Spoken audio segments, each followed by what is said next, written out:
All right, where we left you all, you were in Cassie's sleep lab, which I'm presuming is potentially at some sort of medical office or something in Yeah, the I area. think it's at like one of those Burbank. Like I see it as a single story kind of. They're not quite strip malls, but they're pretty darn close. Office parks. Yeah, Yeah. it's kind of like an office park, but they tend to be clusters of medical buildings, usually owned by a hospital or a university research branch. All right. And then you were making plans to go to a club that night, but you had also found some information about crime rates and things. Mhm. So that's where we left you off. So where we started was that you had all been working to have something like a monthly or semi-monthly meeting, just so that you can touch base with each other, so that you have some sort of context and contact within the community that isn't just over technology for security's sake. You had started down in Hollywood at the Rainbow Barn Grill, and while you were enjoying pizza and salmon, you were given some strange text messages that led you to a location in Pasadena for an old contact of Archon's and someone who was also familiar with Cassie's work. And his name was Stanless, who ran a curios and curiosity shop that dealt with, you discovered, fetters and other occult things due to his contact with the spirit world. And Cassie was able to see, and Archon had surmised over his contact over time, that Stanless is a changeling, and he specifically was a Slua. You were told about a stolen piece of occult paraphernalia, a magic eye, and it is supposedly cursed, but also allowed an individual to see into the spirit world. But when you spoke with the spirits there, they told you that it was also a negative beacon to their shadows. So, in Wraith terms, it's full of angst instead of pathos. Or in your terms, it would be full of entropy. And so you went into Glendale to discover that the previous owner had reported it stolen, and that there are likely 420 somethings involved in its theft. And you had two names, just first names. One was Dean and another was Mark. You know where Mark lives, and you knew that they were at a club on Saturday based on a news report that someone had claimed caused the death of a patron because they had a magic eye. And then when you went to discover information on the club, you discovered that it was a heaven and hell themed club like some of the other thematic clubs in Los Angeles, and that you were going to go look into it. When you were doing some research on the area, you also discovered that vice crimes had gone up since it had shown up.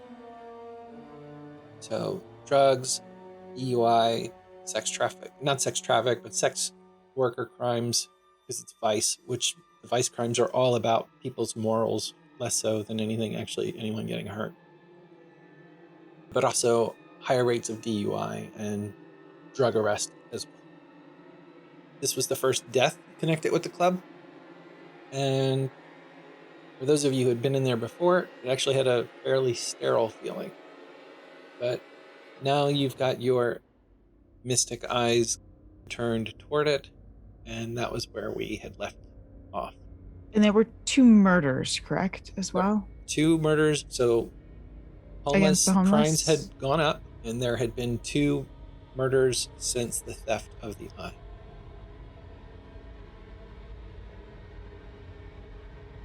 So, we can either jump straight to the club, or if you had anything to do that afternoon that you wanted to do, we can look there. I'm going to go take a nap because it sounds like it's going to be a late night. Yes, and you are up extra early. Just drive into Well, there's Pasadena. plenty of beds at the lab.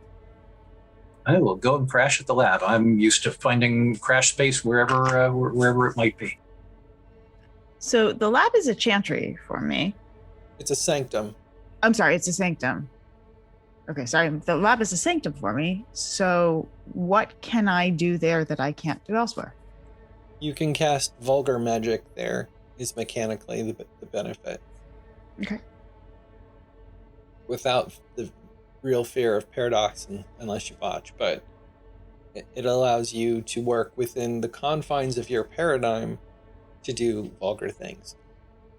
That benefit would only apply to someone else who shared a similar paradigm to you. So, for example, Naida couldn't fire dance her way like she can in her studio and make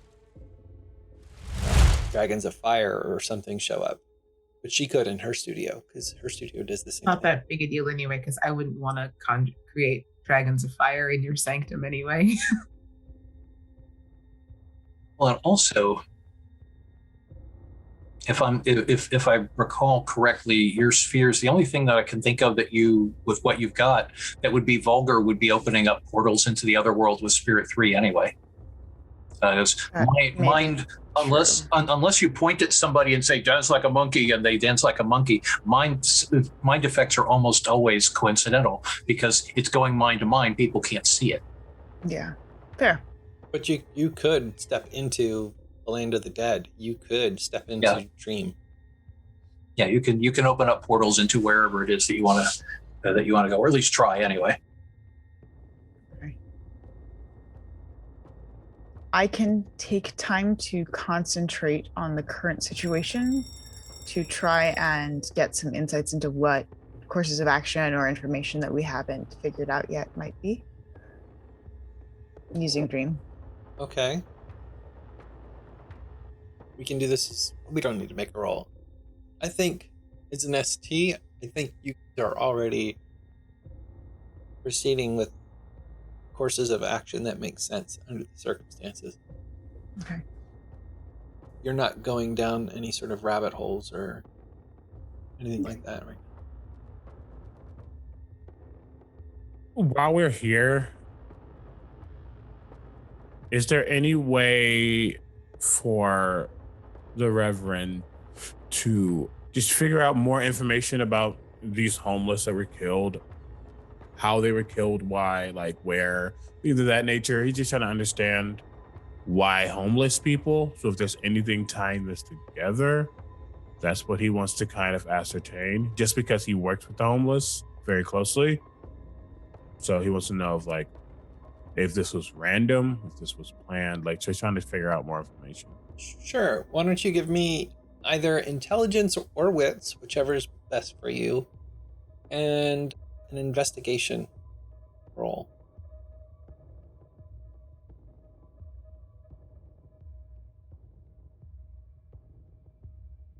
Unless you're doing something specific.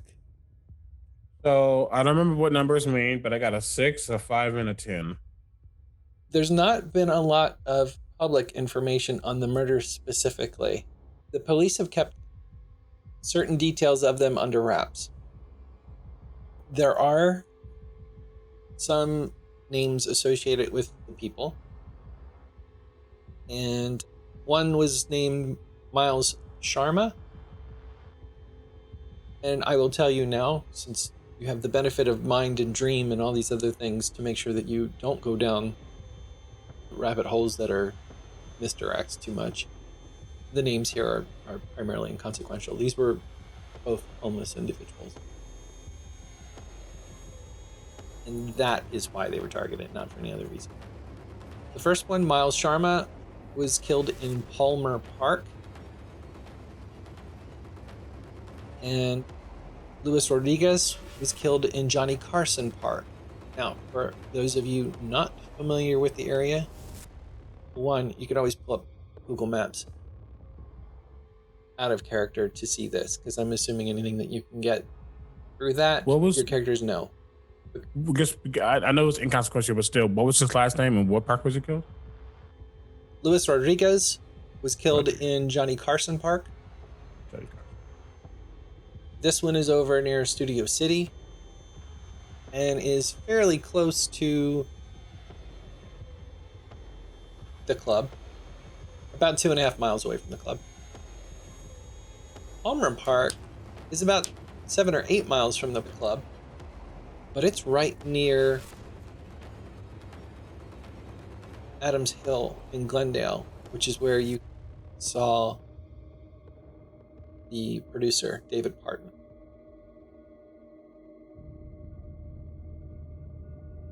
Those were the locations. And it really felt like they were just random kills. No one, just like someone was taking, potentially just taking out anger on somebody who, quote unquote, didn't matter.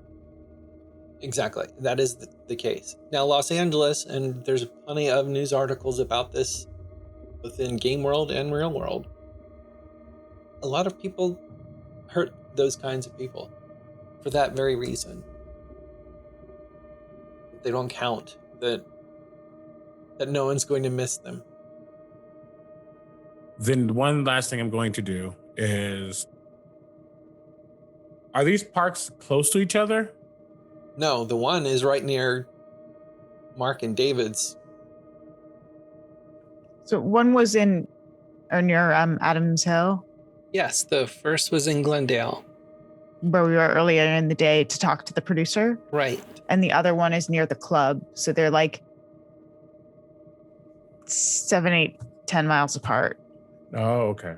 Yeah, different parts of town, but still both places where we know the eye has been. Yes. So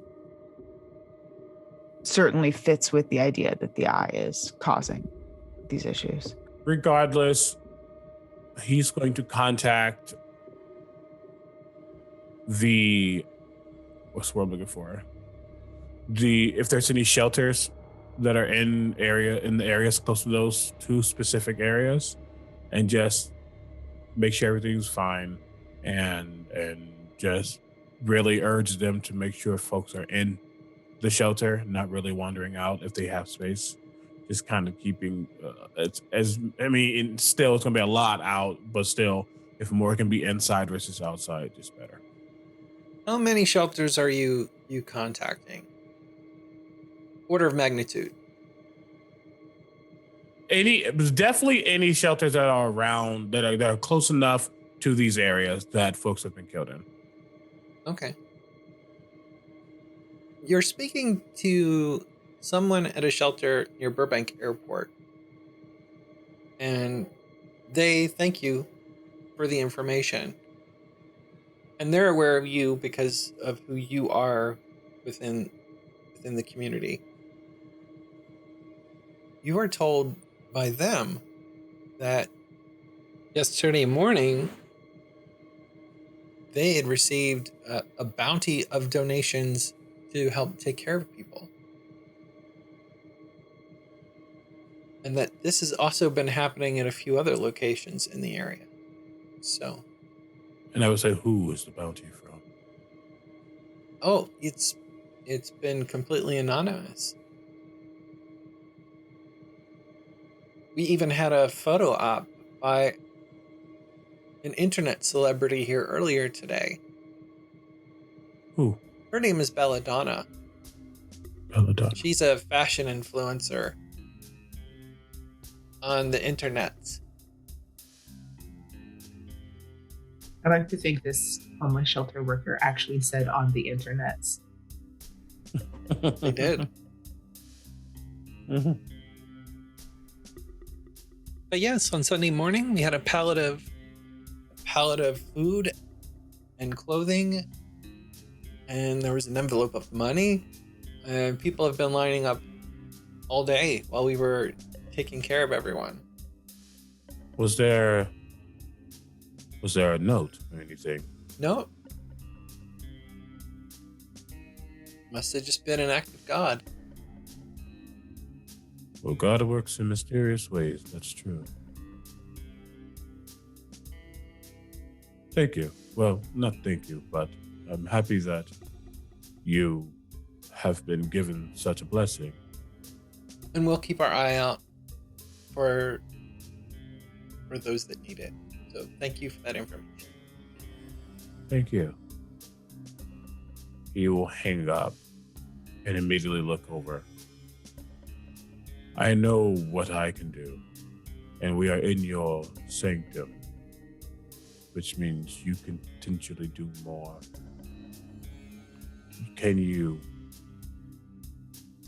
How well are you in tune with electronics or things of that nature? I mean, I'm decent with computers. I have a smartphone like most people. What do you need? I'm not My a apologies. programmer, but I need to figure out. There was a donation to the homeless shelter, literally, just the other day, out of nowhere, and they even had a photo op of sorts with Belladonna. do I know anything about Belladonna? If you pay any attention online or social media in fashion, she's a well-known influencer. Obviously, if you don't give a crap about Twitter and Instagram. Does she do a lot of charity work? Is that typical for her? No, I don't think it is. Okay, is there anything on her feed about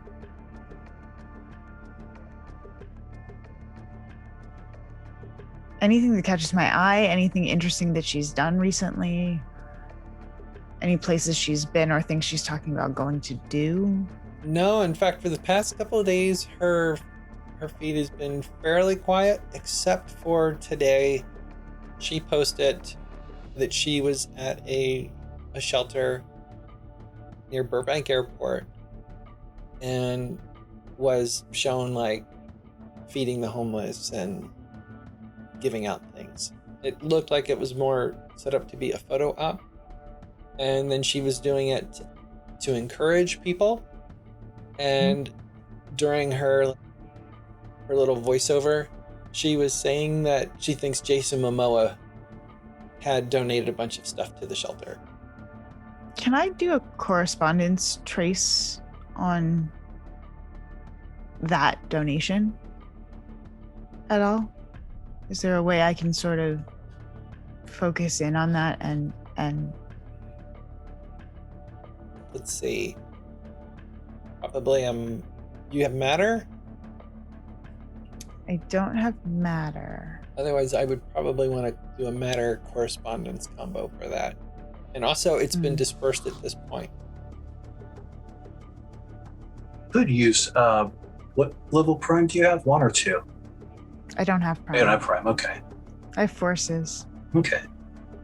I have prime, but I don't think I can. Yeah, my idea was trying to see if anybody could perceive that time, like what was happening around the time it was dropped off, like who did it. Time is not my strength. Is there a way to tap in on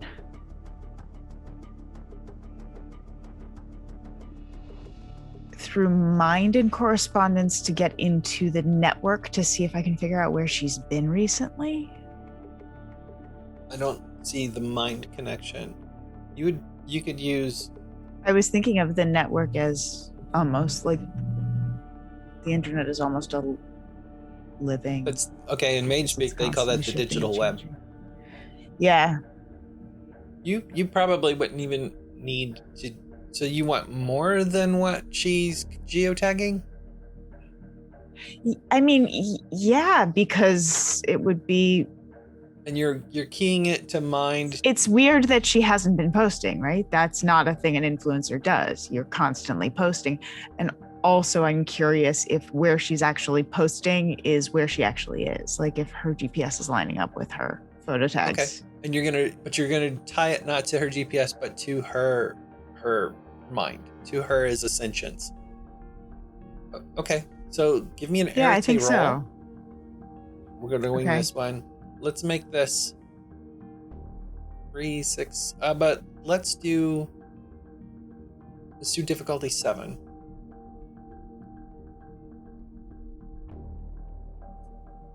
I got a 7. So one of the 3 is a 7. Yeah, I have a 2, a 5, and a 7. Okay. First off, in some manner, she seems to be cloaked. She seems to be what? Cloaked. CLOAKED. Okay. Gotcha. Which is making a Weird. connection to her very difficult. And Mhm. it shouldn't be this hard. She does seem to be moving in and around this area. She was seen at Porto's early that morning, and she was seen at this charity thing. It wasn't a charity event. She was there trying to look charitable this afternoon, early in the afternoon. Okay. Has anyone just kind of scouring socials, has anyone taken a picture of her? Like, oh my gosh, I saw so-and-so, that whole... Yeah, that happened at Porto's. And no one really at the... But not since the photo op. No one since the photo... And keep in mind, it's only been a couple hours. Okay. But as you're trying to make that mental connection, it's almost like she pops in and out. Mhm. So that she's only there when she's being I intentionally get how that visible. goes, because I do the same thing. Using Prime 2 and my timepiece, which is time 2, I said time 1, which was an accident. Could I potentially almost place myself in, because it was only a couple, it was last night, correct? When the donation happened? The donation happened very early yesterday morning. They started doing the giving today, and earlier this afternoon, this influencer was there. You could use Prime 2 and Time, but you don't have correspondence, so you're not going to be able to co-locate your perception. You would need to be there. If you were there, it would work. Okay. And you're probably 15 minutes away. Is there a way I can use my domain and share that space so that we can, would that provide an opportunity for I don't think the so. Reverend to... Okay. The demean background? Yeah, because I can actually pull people into that, so I can pull their consciousness into that space and move them around in it. But I don't think you can combine the spheres across people that way. That's fine. Yeah, I will probably. What time is it right now? Let's say late afternoon. Yeah. If folks want to rest and stuff, I will say I'm going to. It's only 15 minutes away. I'm going to check this out. Just get a closer look. I have some suspicions. You want company? Sure. We're gonna split the party for a few minutes. Splitting the party. Mm-hmm. This is when I Yes. unleash hell. Yeah. Just for a bit. All right. It doesn't take long to get there. You're already in Burbank. Yeah. You're heading over to the airport. A few minutes later, you're here at the shelter. Are you just getting in, trying to make your detections and then get out? Well, I'm going to firstly, walk in and see folk and see how people are doing. Just my typical check-in. If I see the person I was talking to on the phone, I would just say, I wanted to see this all for myself because it's a miracle, and you don't get to see miracles every day, do you? But, talk to people. He probably would have stopped and got like a couple of cans before he got there to give and make sure everybody's well. And as he's like finishing that up, especially figuring out where exactly the donation just dropped outside, they said? They said that, yeah. They said it was dropped off at the back door.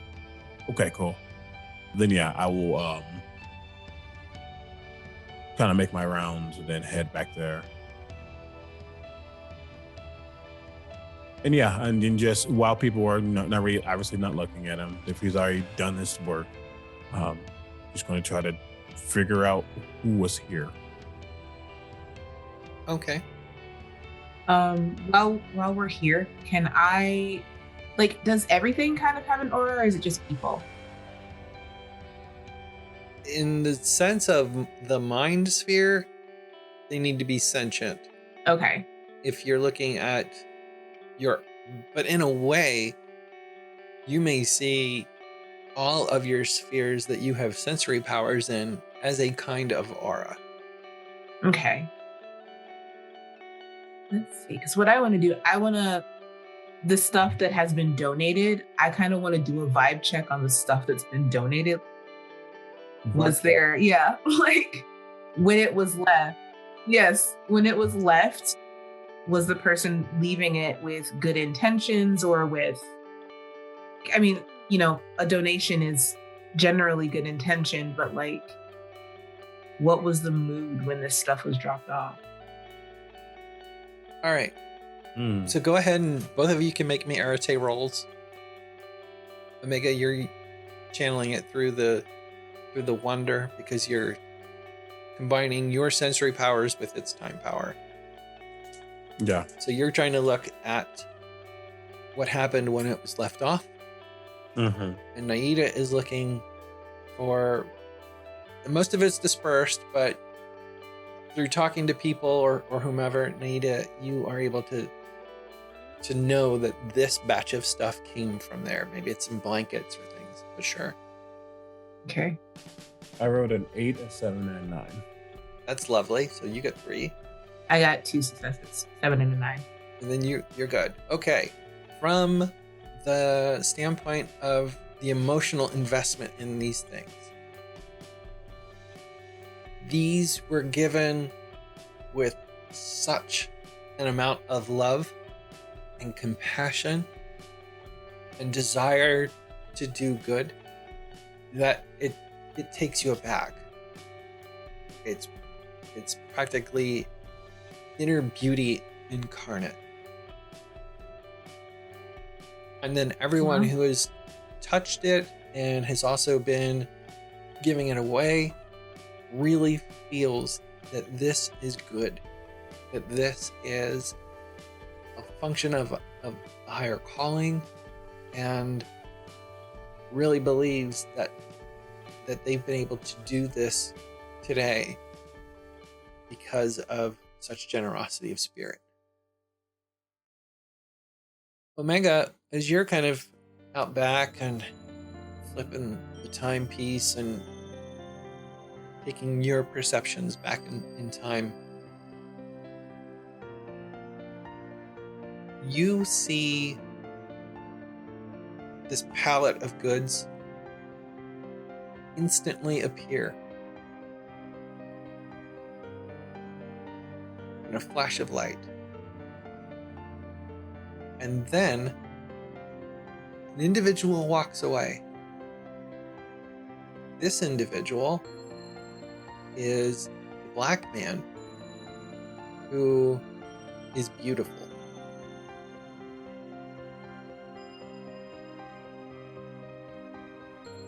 Beautiful in a way that is strikingly so.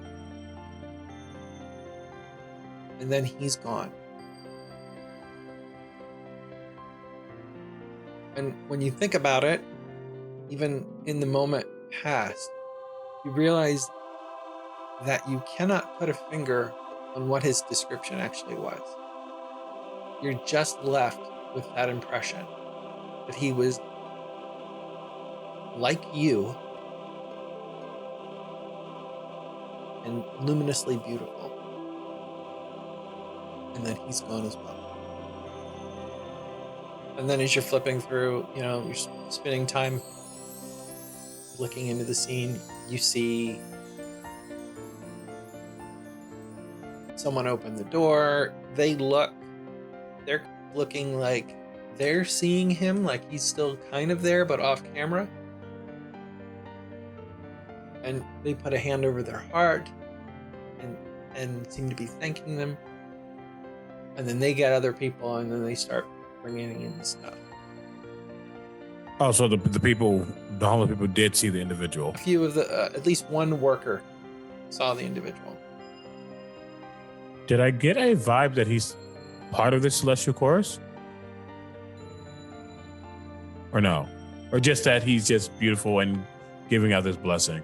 Like, I'm trying to see. I know you said like me, and I figured that's more about him being black. It's more about him being the race specifically. Yeah. But I was like, I can't ascertain if that was a part of that either. Just wondering like why. Obviously I don't know why it feels so good. I haven't talked to Naida yet, but just based off what he's done and the vibe he's giving off. To me, it gives off chorister, but I'm just unsure. That's an assumption that makes sense. Okay. That's valid. Okay. But he's definitely... And you have Prime, right? So I have Prime too, yeah. I'm going to assume that as part of all of this, you're tying in your Prime scam into this as well. And it was acts of magic there. Obviously this thing popping in and out is true, but this was pure on vulgar conjuring. One luckily no one saw. Or he made it so that no one would see it. Cool. All right. I will come out of that and just, and I will find Naida.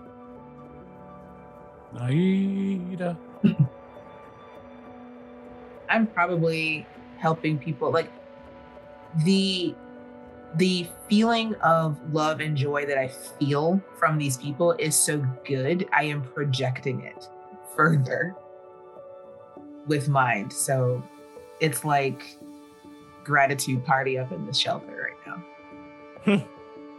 I think the Reverend definitely notes that and smiles at it. Everything going well? Yeah, everything's fantastic. These people are so happy. Like the whoever left this stuff, like it was just such a joyous thing for them to do. And everybody needs to feel it. When the Lord does his work, it's hard to not be happy and appreciative of it. I'm sure they are most grateful. But I've got some information. If you want to stay, you can, but I'm going to head back. No, I'll go back with you. You sure you seem so immersed into this giving session? I don't want to take you out of that. No, it's fine. I'll flick some cards out and start placing them in different areas. I catch them, sign them, and I throw them back. Then we head back. Mayor Garcetti signed a new anti-homeless ordinance into law. We go over to Stephen Lambert in Burbank with the report. The Los Angeles mayor signed an ordinance on Friday aimed at restricting homeless encampments in certain areas of the city. The ordinance bans camping near facilities such as schools, daycare, parks, libraries, and other public facilities, according to the LA City Council.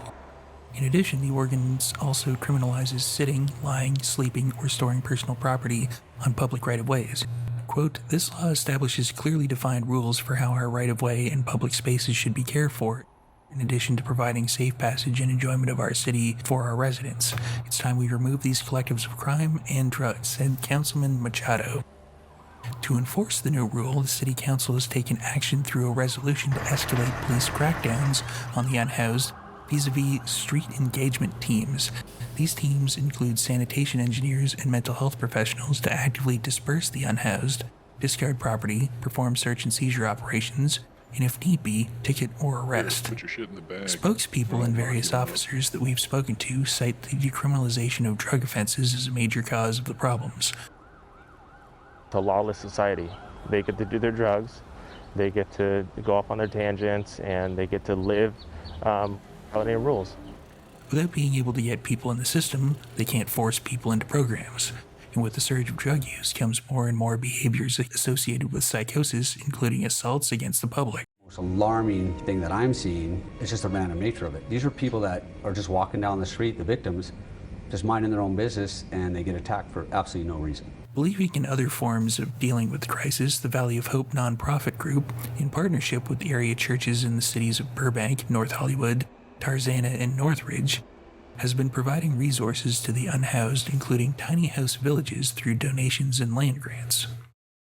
Valley of Hope has shown some success in accommodating the community, but Raymond Cantu, director of the shelter and soup kitchen on Sherman Way, stated that without the support of such illustrious donors, such as celebrities like actor Jason Momoa or fashion influencer Belladonna, they would have difficulty maintaining services in the face of the political climate.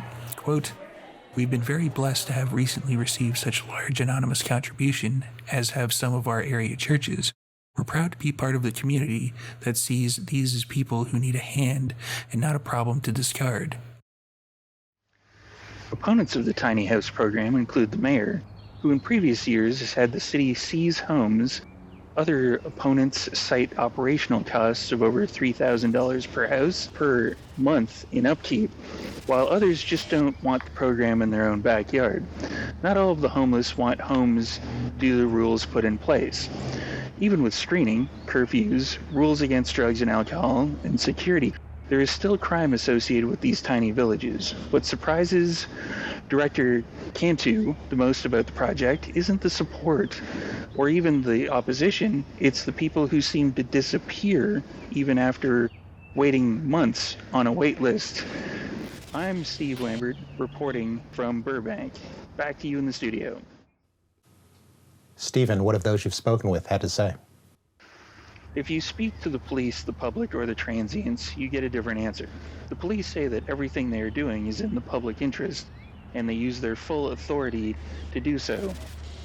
They talk in terms of preventing assault and theft and destruction of property, but we didn't hear a lot of understanding coming from them.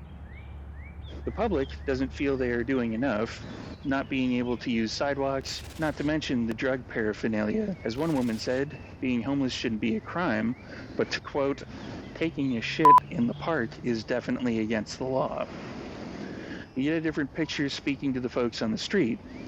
Besides getting physically assaulted by the public or each other or the police, they paint a different picture of police seizing things to keep them warm, or to clean, or to cook food. Anything the police can use to justify the hazard of fire is grounds for removal. Most just want a hand up, they don't want a hand out. But if you see a large portion of folks not interested in tiny houses or other programs to assist them, it's something of a catch-22. Stay tuned after the break, where we review the new J.A. Persian restaurant in Burbank and find out why Porto's guava turnovers aren't returning this year. You're gone only 40 minutes or so before you're back. I know I have the ability to essentially create a Mind Discord server for our group. May I do that? Yeah, yes. Get that set up and established so that we can communicate across distances or without speaking, convey images, things like that to each other. Share brain space. Sure. So let's Mind Discord. Mind 3, correspondence 2. But you're going to want to accumulate successes here because you want some duration. To make it within the moment, you probably only need like one, and you can cast this at any time. If you're trying to set this up to even be semi-permanent or within a scene or a day, that kind of thing, then you're going to need to accumulate some successes. But I would say even within 2 successes, you would probably have enough the entire time you're in the club, for a full scene. Okay, then I think I can do that. So, okay. So if I were to meditate to create this mental Discord server, and kind of spread my consciousness out as I slipped into that meditation, that trance, could I use perception and meditation to try and make finding these connections easier? Yes, and then that affects how easy it is to do the actual magic. Why, if you have more proficiency in a sphere, does the difficulty go up? Oh, it's not the more proficiency in the sphere, it's the what are you trying to do with it?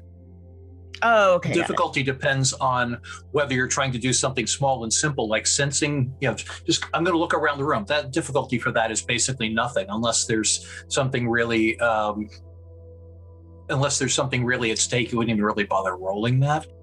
But if you're trying to, teleport from here to here, then the difficulty is going to be higher, because what you're trying to do at that point is vulgar magic rather than coincidental magic, and that would be a higher level of difficulty. Okay, got it. And then, can I say I have a meditation app on my phone, so my phone is a focus? Yeah. Okay, so I'll use that as well to help me get zoned in on it. Oh, are you doing anything to connect us with it? Basically check in and go, hi, can I do this thing in your head? Yeah, like that would be a conversation we would need to have first. I'm not going to go reaching into people's minds who are friends without permission. That's not a cool thing to do. Maybe that's a conversation we could have as soon as you get back. Yeah, I'm there. I'm kind of half sleeping, half meditating, and we'll tell you about that when you all get done with this. Make a skill roll first. So that's your 7 dice for your, I think, would we say manipulation and meditation? It's perception and meditation. Perception and meditation. Okay. So that is 1, 7, 6, 9, and a crit explodes into a 9. So how many successes? So I had a crit. So what was the difficulty? 7? For this will be 6. This is just the skill 6. check. Okay. So I have 1, 2, 3, 4, 5, 6 successes, and then I have 2 1s. Okay, so 4 successes. 4 successes. Now we went up by 1 on my initial difficulty for the spell. So that's going to drop, and you're going to net down by 3, but you're still limited to no lower than a difficulty 4 when you cast magic. So you're going to roll your irritate dice by 3, the 3 irritate dice. Your difficulty is 4. Do you intend to stretch this out so that you can accumulate successes? Yeah, if I can, that would be great. So let's do 2 rolls, difficulty 4. Okay, so that's a 1, 4, and a crit, which will explode into another crit, which will explode. Yeah. Into a 7. Okay, so you've got 3 successes so far. Do Yep. you want to, and then you want to do an extended roll? And then I have to do my second roll. Sure. So we're basically making this a ritual. A crit, a 9, and a 2. Let's see how that crit does. To a 4. Okay. That's 6 successes. Let's say this is a difficulty difficult feat, so that's going to use the first 3 successes, and then I'm looking at basically a duration table. This spell is more or less going to be able to stay in place probably for a couple years. Okay. Well done. Awesome. So, Yay. for the rest of the game, It'll outlast Discord. you have effectively synced you all so that you can mentally talk to and connect to each other. I'm assuming you have some sort of safe words or activation words so that you're not monitoring each other's thoughts by any means. This is Correct. This is a conscious choice to put information into the chat. Share. Yes. Mm-hmm. We didn't make the spell so that you can have DMs, so it's chat only. It's channel only. Okay. But you have emotes. Yes. Okay. Emotes, GIFs, and images and such. I am so sorry, all of you. Like, don't make me just like celestially chorused up some elevators. That will. Mute for the next 6 hours. You're definitely going to want to mute a lot with Archon. Oh no. And is that everything that you wanted to do before you went to the club that night? No. What else? I want to use spirit to see if we can figure out if I can connect with the spirits of the 2 murdered people. You're not going to be able to do that from here unless they were here. Yeah, you got to be able to go over to the spot. I mean, if you had like or their body, or of course you do have correspondence, but I do. So you can try it, but you need correspondence 3, I think, to be able to do something when you don't know where it is. Yeah, and you'd have to have some way of picturing where it was. Maybe if you went. Well, we've been to the park, Not been to the park. I mean okay, never mind. Yeah. We haven't been to where they were killed. We've just been near. Yeah. We were nearby. Very close. Okay. Correspondence 2, you more or less, if you know what it is and where it is and can picture it, then it will work. A correspondence 3, you just need to be aware that it exists and you can be mentally there. So, which ties in with what I want to do. Because first thing, like I said, I'm going to take a nap just because we're going to need some energy. But while I'm napping, one, I'm going to try and reach out and get in touch with Beloved, my avatar. And I'm also going to try to mentally send myself. I don't have astral travel. I'm not that good at it, but mentally, puzzle out the approximate location of where the murders were, and just kind of picture, okay, I think I've been there. It looks like this. Because what I want to do after talking to B is get up and go over to those spots to where the murders actually occurred. How are you getting there? Because the one's about 8 miles away. I could either hitchhike or take a bus, or get a ride from Cassie. But Cassie's kind of busy right now. Cassie's busy. Oh, Cassie, by the way, what does your sanctum look like? What's the place? It's a lab. It's a sleep lab. Okay. Where they perform sleep studies. So there are a few different rooms. They are soundproofed because often we will have people stay here who have things like night terrors and will scream and things like that. And there are cameras and a bunch of monitoring devices and computers around as well. Which feels very technocratic. Yeah, it does. I was going to say for Archon, that's going to feel kind of creepy, but while getting a nap, essentially, I'm going to reach out and get in touch with B, and I might need you tonight. Are you going to be around? I'll probably be around. I got some. Good. To a point. Well, I guess that's we've always got that in common. I've got to go and check a few places first. Anything else you want? Anything you want me to pick up while I'm out?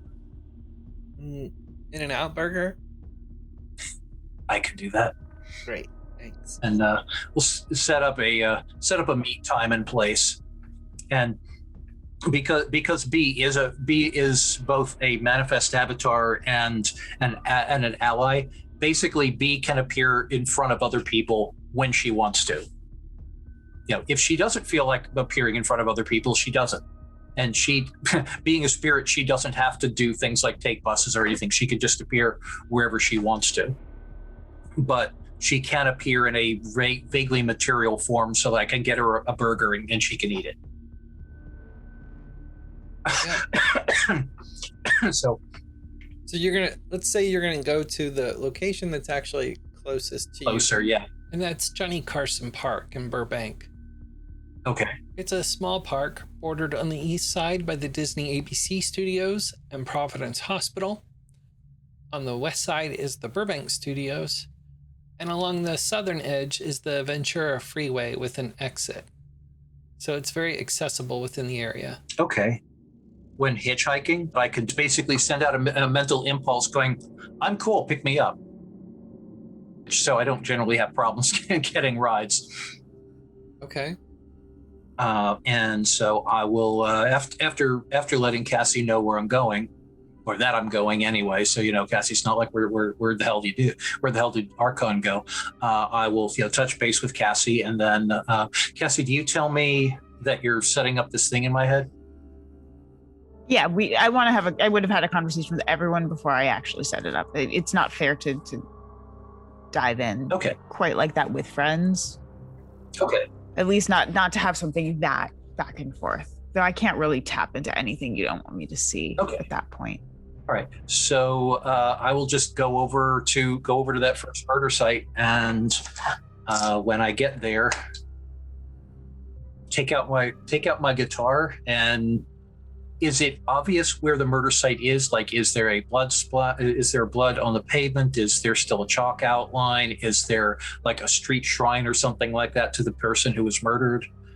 Or do I need to ask around to find out where it happened? This was the most recent murder, and it was found on Saturday. Murder likely happened on Friday, and they actually have it still taped off. There's still a couple cops there. Okay. It's under one of those tents when they're trying to keep the crimes from public view with the curtains. Oh, okay. So that says a lot right there. Okay. So instead of going directly to the site, I'm going to go over by the site, but not to a place where I'm probably going to get attention from the cops. And basically, I'm just going to lean against the wall, aiming myself at the area. Close my eyes and start playing Black by Pearl Jam, and focus myself into getting a feel, basically. Mechanically, that'd be time to spirit 2.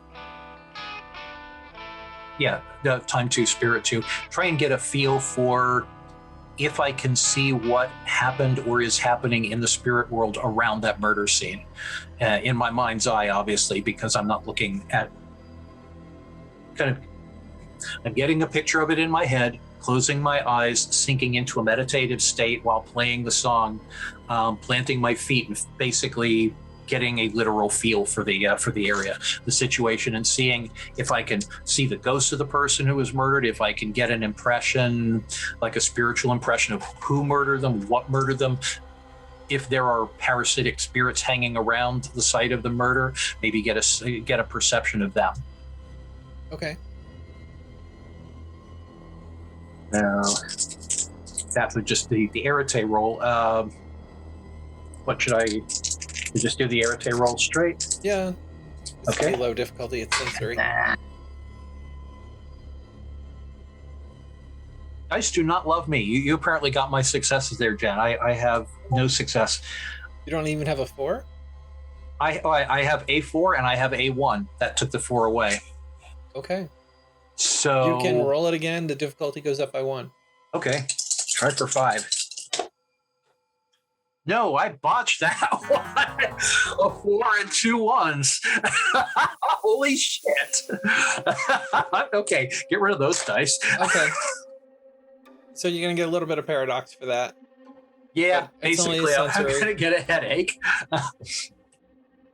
Give myself a But point. I want you to make a willpower roll. All right. Hang on just a second. Let me mark on the... Damn, I don't know where my... Mark that over here because I don't have a pencil. But What? Don't worry about it. That's only 1 point of paradox. If you're accumulating that much more paradox before things are going, then we'll worry about it. yeah. That's okay. Willpower roll. Well, that's better. What's the difficulty? I got a 6, a 7, and a 10. Okay, so you're going to have 2 plus an exploding, so that's fine. You actually... So even though 3. your spell goes awry, Mm-hmm. you actually had a brief peak, a split-second peak before reality said, effectively, you can't see this. Mm-hmm. This is not for you. And it was like looking at Oblivion. Hmm. It was a pitch black view of the spirit world. You see the echoes of the park before the recent renovations. The fog and storms of the tempest surge.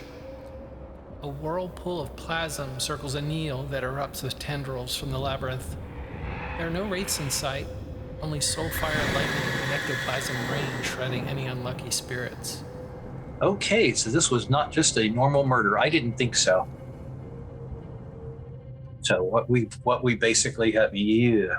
So I'm gonna shake myself out of the song with a piercing headache and a feeling of dread. Oh shit! And glance over at the site in the material world. Anything kind of carry over or anything like that? How long are you there for? Let's see. Black is about 5 minutes long, so probably about 10 minutes between the setting up and getting into the trance and all of that. At one point, go ahead and make me a perception, and you can use either alertness or awareness. Oh, good. Yeah, that'd probably be more awareness, and Dark Secrets is a specialty that I have on perception. Okay, so you'll get to re-roll your... Okay, so difficulty. I'm thinking at least 7. All right, so I got a 10, an 8, and a 9. So got a specialty there. So re-roll that 10. The other one's a 5, so that's 3 successes. Okay. You catch the barest glimmer of the crime scene when the wind kind of takes the curtain back for a moment. Mm-hmm. It's hard to make out the specifics in such a brief amount, but it looks like, and the body's been removed, but it looks like someone has set up some sort of satanic display. Oh, wow, one of those. Okay, now I know what the next step is. So over the next few hours, I'll just state this out rather than, taking everybody's time to role play it out. But I'm essentially going to go ask questions with people, hey, give them a cigarette, talk about, hey, what the hell happened up there and that sort of thing. I've got allies and contacts in subculture, insider, and streetwise. So essentially, I'm going to try and find out what the word on the street is about these killings. And if anybody has any idea, rumor, or whatever about who the fuck was doing it, if they heard anything, saw anything, it's basically trying to get some information. Okay. The basic word on the street is that someone has been exceptionally brutal and cruel. And for those that are already in this position, there's certain aspects of it that they are unfortunately used to, but this has all of them really on edge. Even more so than the cops that have been recently trying to disperse them everywhere. Mm-hmm. Even just today, there was that, where the cops were trying to prevent people from getting access to donations at one of the area churches. The word on the nature of the crime itself, you're getting a lot of mixed responses on. Most people didn't see it. Mm-hmm. And so there's a lot of telephone going on with this, where the exaggerations are really hard to tell the truth. Some people are speaking out that it is everything from, actual Satan to just people trying to make it look that way. And then there are some that are saying it was set up to look this gruesome, while others are saying this gruesome. The specifics of the crime are not concrete. Mm-hmm. So nobody's being very helpful there. Cool.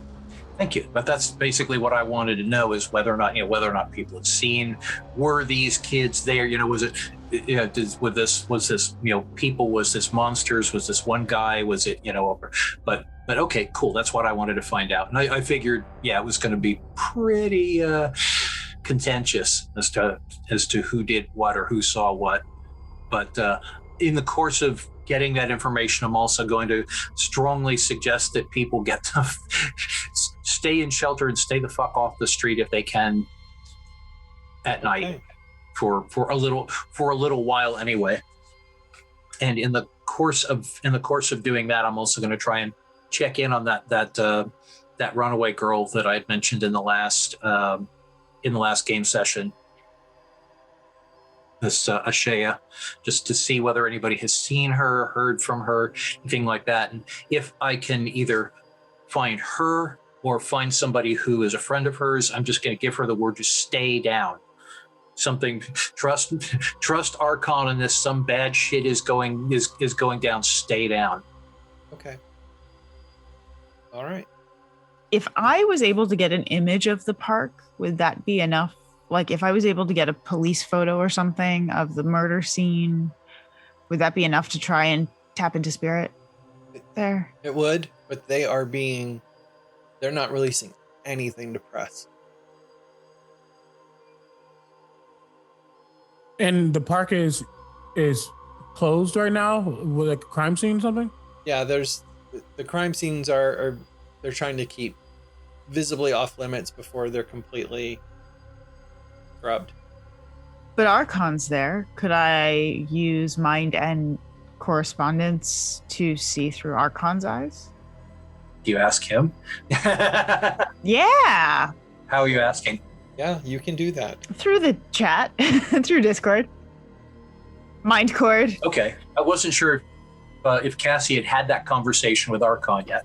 No, but you can have it now that she put the Discord server in place. Yeah. Okay. So yeah, I mean, if you ask. So hey, kind of weird question, but it's going to take a little getting used to. It does. You'll adjust, I think. I usually do. But would it be possible for me to take a look around? Sure. I will send. I don't know if this will be helpful, but I'll try and send her back a memory of what I saw. Okay. Is that enough? Well, what are you trying to do? So now you've seen this little snippet of crime scene and the super darkness that is the spirit world here. Right. So I'm gonna in group chat. Does anyone have any specific questions they want me to ask beyond if I'm able Ooh. to tap is- in with the spirits to find out what happened? I will stop you here, because with that view of Oblivion, you know that contacting anything here on the spirit side is not safe. That anything here isn't just the dearly departed. They are going to basically be lost soul monsters. Wraiths can give into their inner shadows to become entropic creatures of oblivion. Okay. So, not safe. This should give you absolute heebie-jeebies. Okay. So that's just specifically in this location. This location, at that crime scene, yeah. There's a big ol' nope gif. That is what this would be.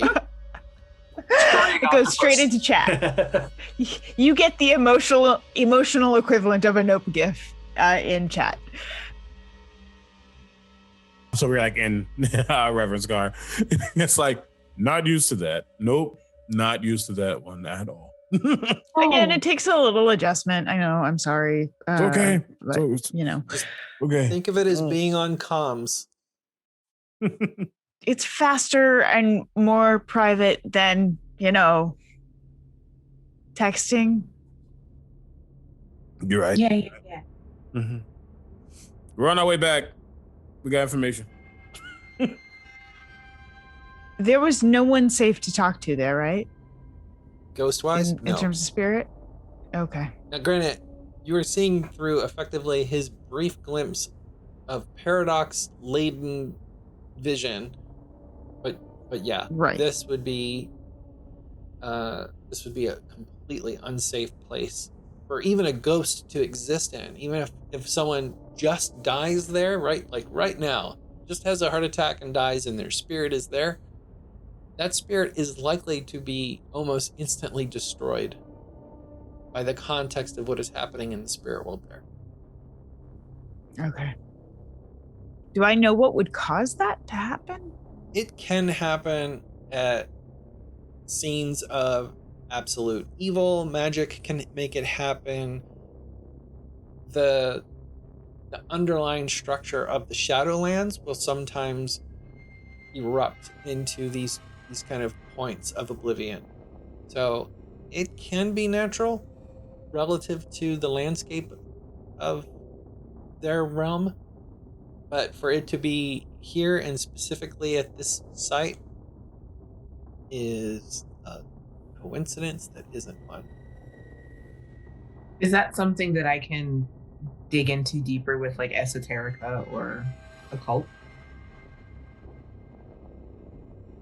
Well, it would be esoterica, and this is basically where we would be getting into the cosmology of Wraith. I have cosmology too, if necessary.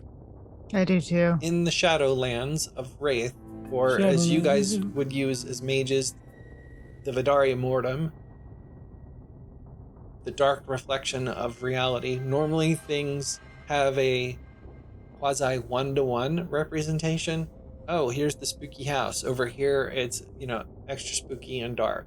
Or over here, this is really old, so it's decaying. Oh, here is something that has a lot of emotional investment and love in it. So it's going to burn a little brighter over there because it's got pathos, which is kind of their magic fuel. Wraiths live on pathos. That's their connection. The opposite of pathos in Wraith is angst. And that is oblivion. That is entropy. That is what that's what the eye radiates. Yeah, it's that nether void space that we were sensing, right? Right. So when things can transcend in death, they can find, the positive afterlife. But often they just are in an ever-ending slide down toward oblivion. Eventually, entropy wins, even in the spirit world. And sometimes these wraiths can become specters.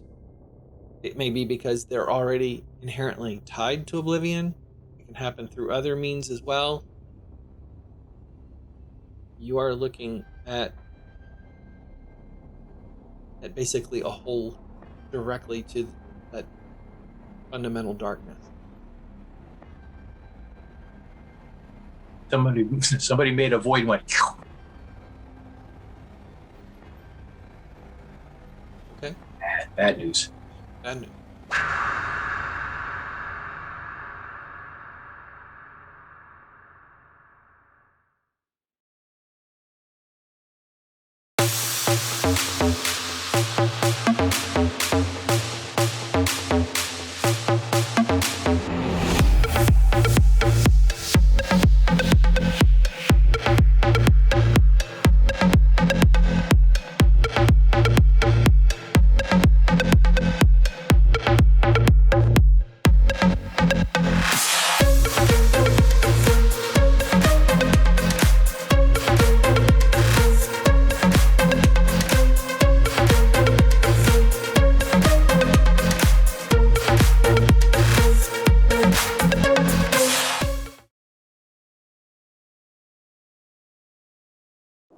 Now have looked at all sorts of new information. You've learned that in addition to some absolutely horrific murders, there's been some beneficiaries at shelters in the area.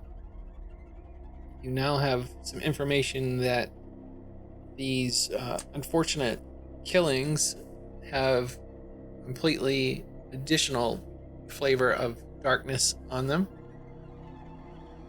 And then you were making your preparations for your mental Discord server so that you basically have communications wherever you need to go. On those goodness, those donations of goodness, is there a way to use true seeing on that in any way? Your clear-sighted? To make sure that it is good, yeah. No, your clear-sighted gives you allows you to see through trickery and illusion, and then gives you a bonus. So if someone was using a power to mask something, then you get a bonus. So my concern is that someone was kind of reshaping something bad to make it seem good, and that's what I was trying to explore. Well, you didn't see it. Fair. But Latia had so many successes that she would have blown through anything illusionary at that point. Okay. Fair. And then, of course, Omega saw with the Reverend's view of the past something that more or less meshed with Latia's experience. Okay. If someone was masking it, it's a very, very high-powered one. Okay. And I was going to say as well, I know I didn't see, I couldn't tell who the person really was, but I got a vibe and understand like kind of some soft features and things. I do have eidetic memory, so I am very much understanding and keeping all of that in my membrane.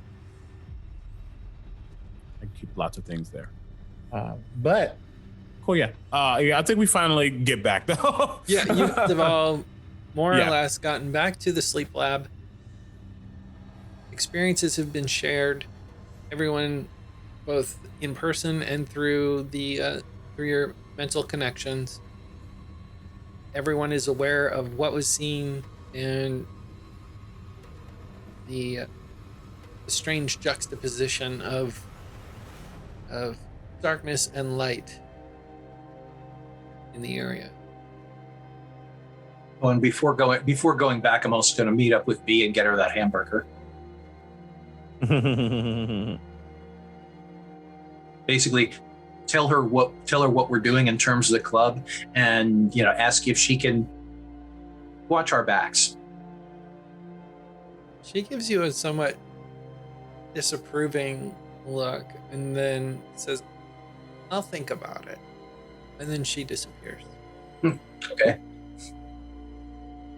And now back with everybody else. It's like, if this burger's good, then we'll talk. If not, I personally don't like In-N-Out Burger, but whatever. I was annoyed. But it's a California thing, so I'm pulling it up. I am personally offended. Yeah. How dare you all?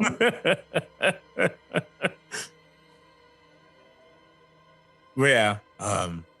And after we all kind of exchanged information, as they say, very interesting that in the time that such dark deeds have happened, such a juxtaposition to that happened somewhere else. We keep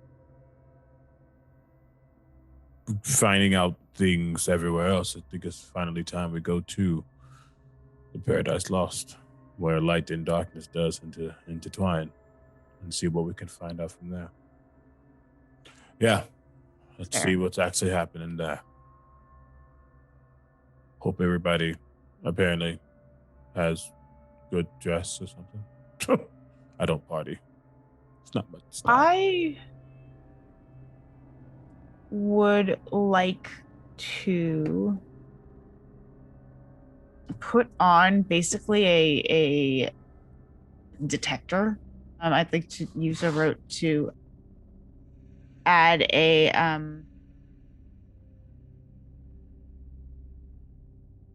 I'm kind of having a low-level telepathic field out there to the minds all around me, and if one it turns hostile on us, I would like to be alerted to it. Okay, make your roll. Verite.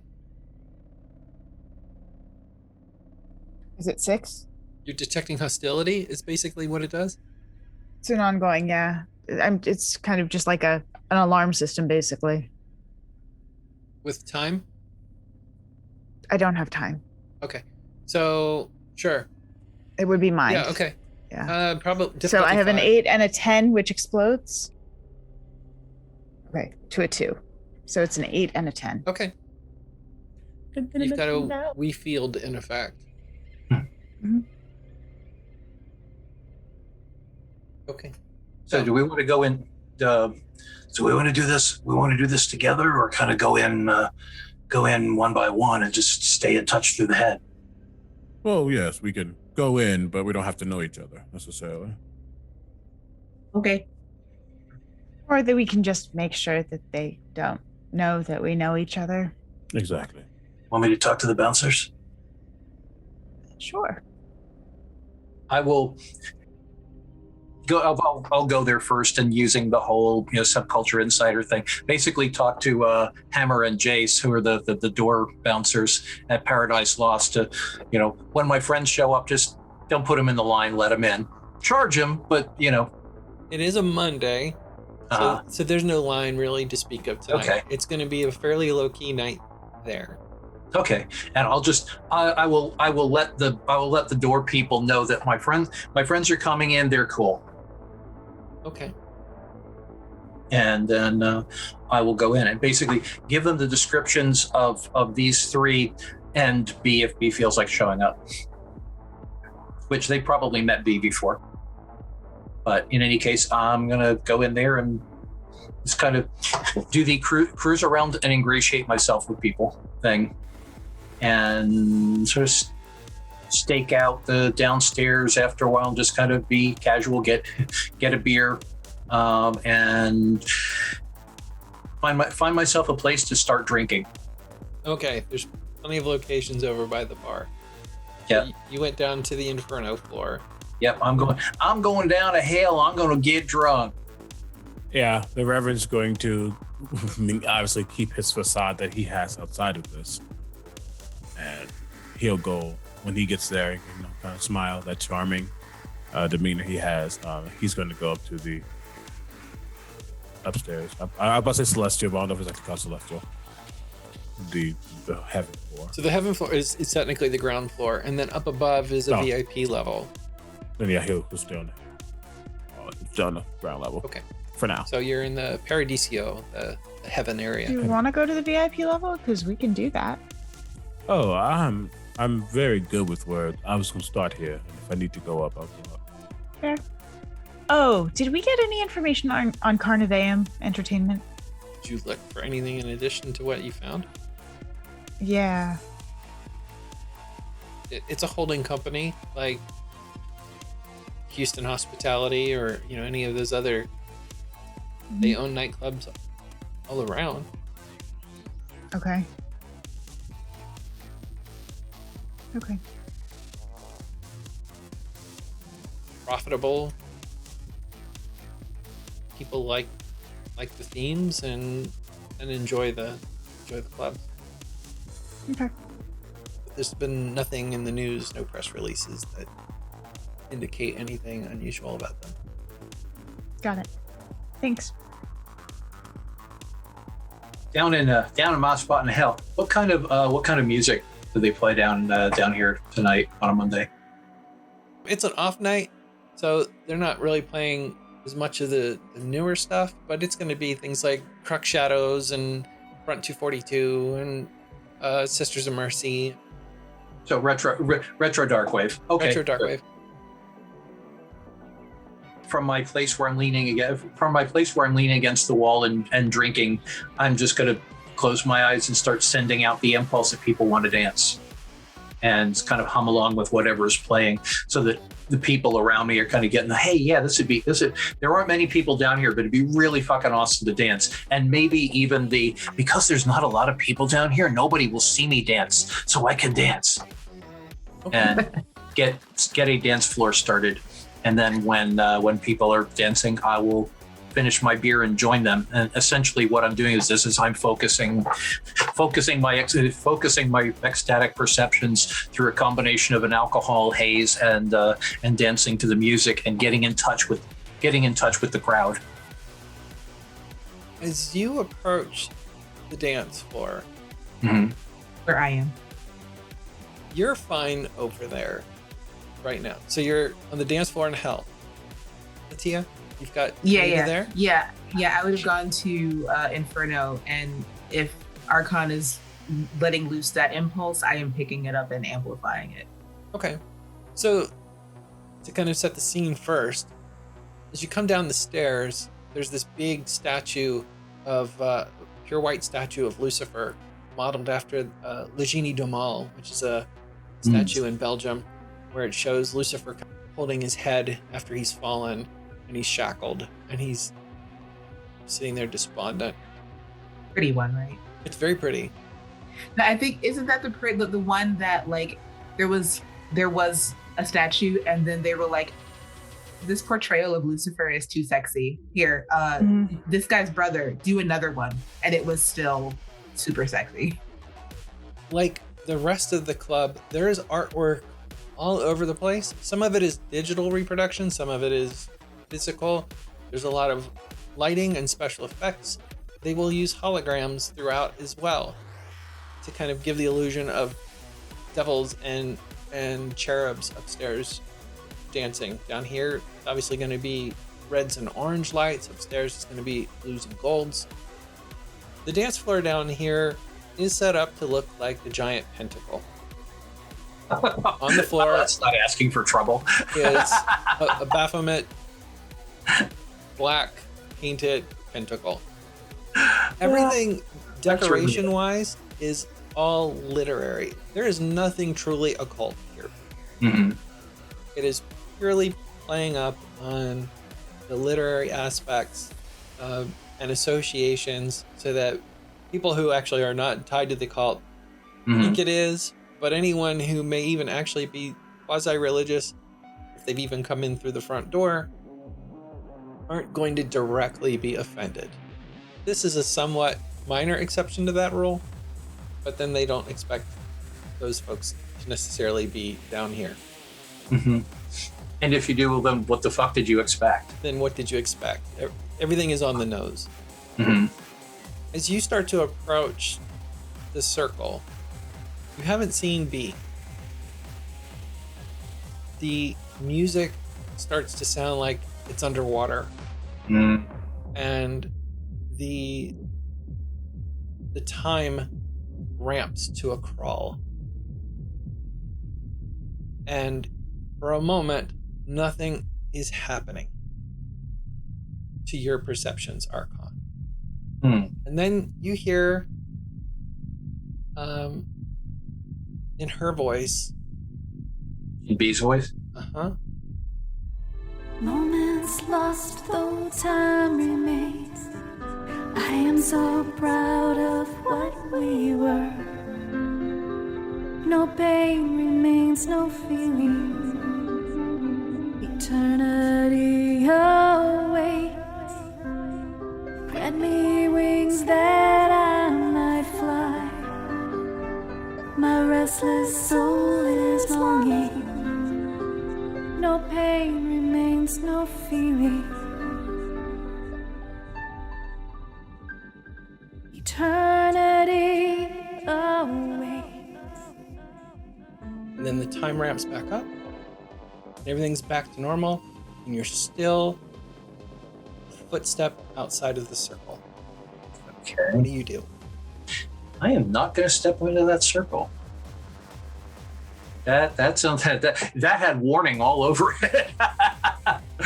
I'm going to stay on the outside of the circle and sing that. Is that what's actually playing? Is Beloved actually playing? No, not at all. That was completely for you.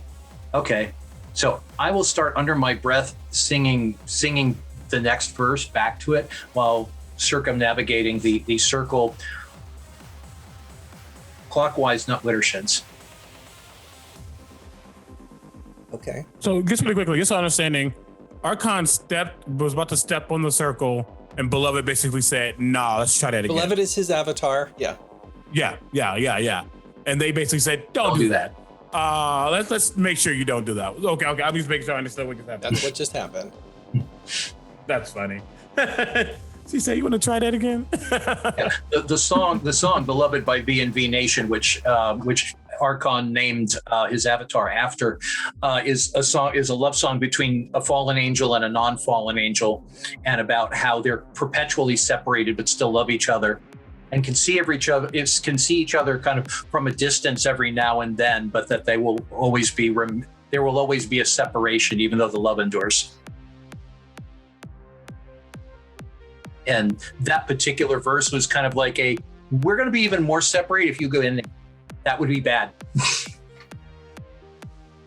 Naida is not having a problem unless Naida is starting to do anything sensory. I think Naida is traveling around the dance floor, and if there's anybody who looks hesitant to dance, she is, dancing towards them, grabbing their hands, pulling them into a dance, and then moving on to somebody else. Okay. Nothing is happening in the circle. There's no magic effects happening. Anyone attuned to Prime in the sense where they're trying to find out if anything is active? Nothing is. So. And Omega, are you going to completely stay on the heaven floor, or are you going to ever come down when they start saying weird shit's happening down here? Or my initial thought process was that some of us be on top, some of us be on bottom, to see it was like just a quick survey of the area. So yeah, while I'm on the heaven side, I was going to be looking around, seeing if anything was off. Not really going into the magic yet, just using my own abilities to just ascertain. I'm very charismatic. I got points in fame and status, so I'm vibing pretty well. So I guess seeing if anything was off up here, and if not, I would then take it down. I would head downstairs. The heaven floor is absolutely and completely normal. They're playing EDM type music right now, but there's nothing magical. There are no weird circles over on its dance floor. It is thematically the same way that the hell floor is, except it is good. But that's not stopping people from taking ecstasy or getting drunk. It's a nightclub. but there's nothing that strikes you as being magic Okay, yeah. or out Now, of place. makes sense. Then yeah, I will nurse my very, very, very diluted drink and head downstairs. Okay. I am easily intoxicated, y'all. I'm going to assume that at some point you all are going to start doing various scans. Yes. So let's all just do your Arete rolls. Difficulty is only a 4. If something very specific comes up, I may ask you to do a second one, but we'll kind of lump these together. And I'm also mentally through the through the Discord warn Naida to stay. I mean, you've already kind of got that memo, but just reiterating stay out of the circle. I'm not sure why, but I'm getting a feeling it's bad news. When I hear that, can I just kind of put out a mind vibe to everyone who's there, just to kind of keep that area like it's like somebody spilled something kind of thing. Okay. Like it's an area you just sort of want to sidestep. It's not, yeah. Just kind of walk back a second before we all give you our Arete rules. When was Beloved's warning to Archon specifically for him? Like, if I were to dance closer to the circle, would I have felt that, especially with forces, would I have felt that slow down of velocity or anything? That's his avatar. Okay, so cool. It was all in his head. Okay.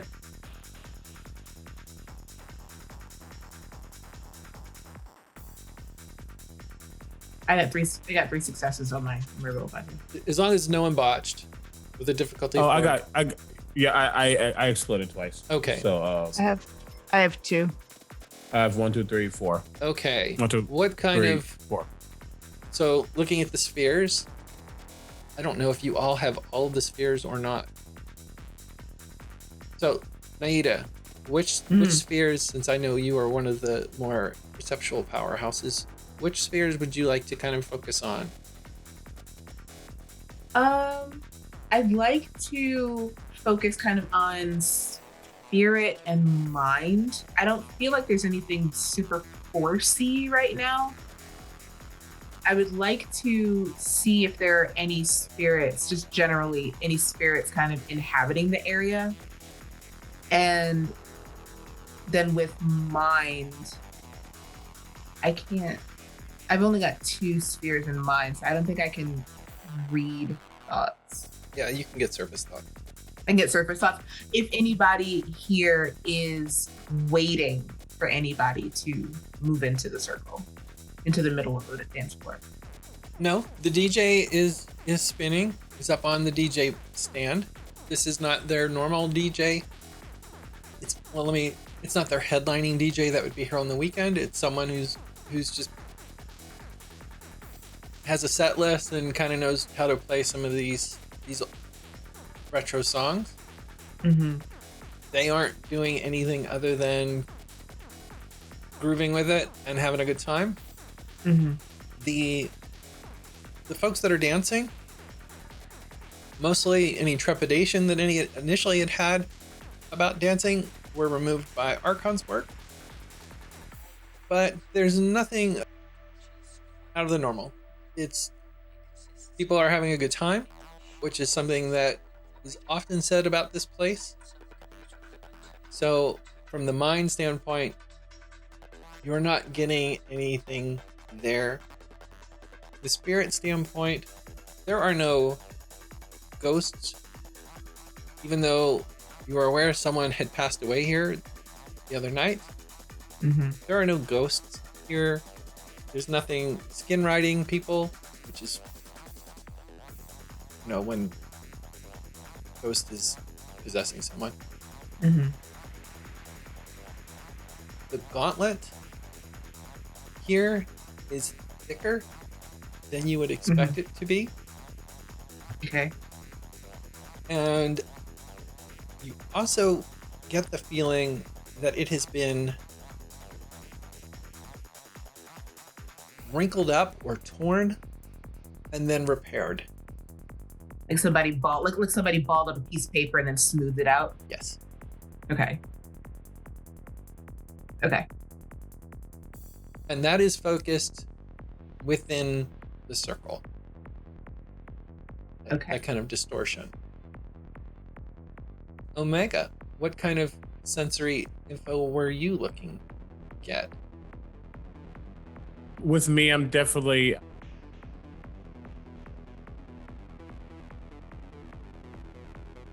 leaning into entropy for sure. I'm trying to ascertain, because I really doubt anybody on this specific dance floor on this day knows anything about this, but I'm just trying to figure out where the spots are in this place where things shouldn't have been and yet they are, where fate and probability were definitely influenced, not necessarily with entropy, but the twisting of magic and such. And in pairing that with Prime for sure. Just trying to figure out what's off. What's definitely not what should be. Are you going to use your watch? Yes. Yeah, of course, yeah. Because time is definitely a factor. So you're trying to get a feel for those threads on that night. Yes. Okay. Because we're gonna give me an additional roll, Omega, just because we're throwing in the wonder. 3 dice, difficulty 4, yeah. Yep, just making sure. Yeah. That is a 9, a 7, and a 6. Okay, so you've got both past tense sense and current night sense from your 2 rolls. On that night, from the entropy standpoint, there's 2 things of note. First off, you get that feeling of darkness, of something evil following around a group. And it has the same feeling that you had when you were looking back in time at Stanley's shop at the kids. It has the same resonances and feeling. That would be one aspect of it. When the girl died that night, you can look at the weaving of fate. Are you using Prime on that night as well? I am. Your past? Okay. Yep. When you are looking back in time at that night, you see multiple threads of fate all coming together at the same time. You see the girl with a heart condition. Or at least you see her thread. You're not physically seeing her in that way. And then eventually you'll see her pass. You see effectively what you're presuming to be the presence of the eye being there. And you see a third thread. You're not sure what it is, but you sense that magic was involved. And when it did, these 3 things tangled. So what spheres? So you said entropy and Prime? And then time with the watch. Time is what you're seeing it with, but I'm determining what else you could be detecting. I mean, I have mine, but I'm not sure if mine will really be useful. It could be peering into the mental of the people around, I guess, trying to feel what they hear, what they heard, feel what they felt. And I'll tell you what the third thread is. The third thread is that there was some kind of magic centered on this circle, encouraging people to be more lustful lascivious, hedonistic, and vice oriented. Mm-hmm. And then something happened, and you see you had just enough successes because as you were peering back in time, you felt resistance here to prevent it. You had just enough to see I'm a giant demon show up in the club, and then everyone had started running out afraid. Now, stories don't match the sequencing of the time. The stories from the news was that this thing showed up, this girl had a heart attack. And the way that the news was set up was that it was just one of their holograms. This is definitely not one of their holograms. And it happened after she had the heart attack. Immediately after. So, those are the things you see, these multiple events occurring in one spot. The eye, the mind magic,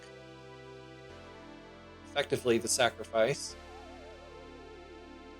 and then the demon. Oh, I didn't put that together. The girl's death was a catalyst. And the threads all came together before she died as well. Completely random. You can see Completely that random. there was nothing technically drawing them together. So you can tell that through kind of like this loom of fate here. And just understand the threads are, again, the girl, the eye being there, and then whatever magic was influencing the folk to be more lusty and hedonistic. Yes. And because of those threads, and then her death, that was basically a perfect melting pot for whatever this demon thing was to manifest. Yes, and it was okay. It was only there for a split second, and then it was gone. Okay. And you don't have spirit, so that's what you get to see in the past. Jen, you're next. Yeah. What additional sensory magics would you like? So I do have spirit. So I can try and reach out and see if there's anything spirit-wise around that I can connect with. Though I know that may be dangerous here, right? With a null spot nearby. So the null spot is with the prime. So Omega, you would get this also from your prime. So Omega's getting it, but you're all sharing the info.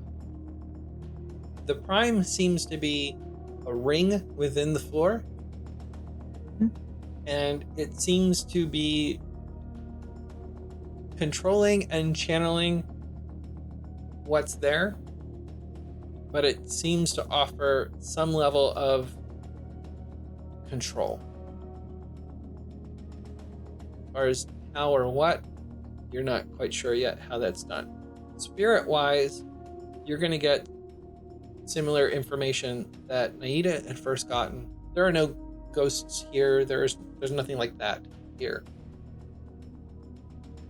Even the spirit of that woman is not here. So you're not getting that. But from the realm of spirit here, you get presences outside of the circle that would correspond to mental impulse spirits of hedonism and lust and vice and those kinds of things. Are those still active? They're always there. So if you have a view in the Vidare that is more animistic, it's those kinds of spirits. If not, no. But there's no real like ghost spirits here. What I meant was like the hedonism impulses. You would expect them Did to those be dissipate? here. No, they're not completely gone. You would expect them to be here. It's a bar. It's a nightclub. Yeah. But they're fairly concentrated in this section specifically. You'd think that they might even be more over by the bar. They're actually here. They don't go into the ring. And then from the spirit, in terms of the gauntlet itself, like I said, it has been torn and repaired. So who came in to fix it after it was torn? Is there any trace I can pick up of who might have done the repair? How would you do that? You know that from what the Reverend could saw? the repairs be correspondence? What? Could I find the touch of what the thing is and try and trace it back? Like follow the pathway of what it might, any lingering trace of...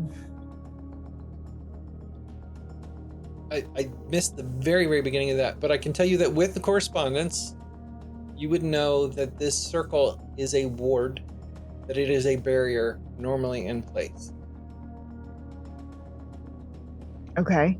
Against, does it seem to Against be geared towards something spirits. specific? Okay.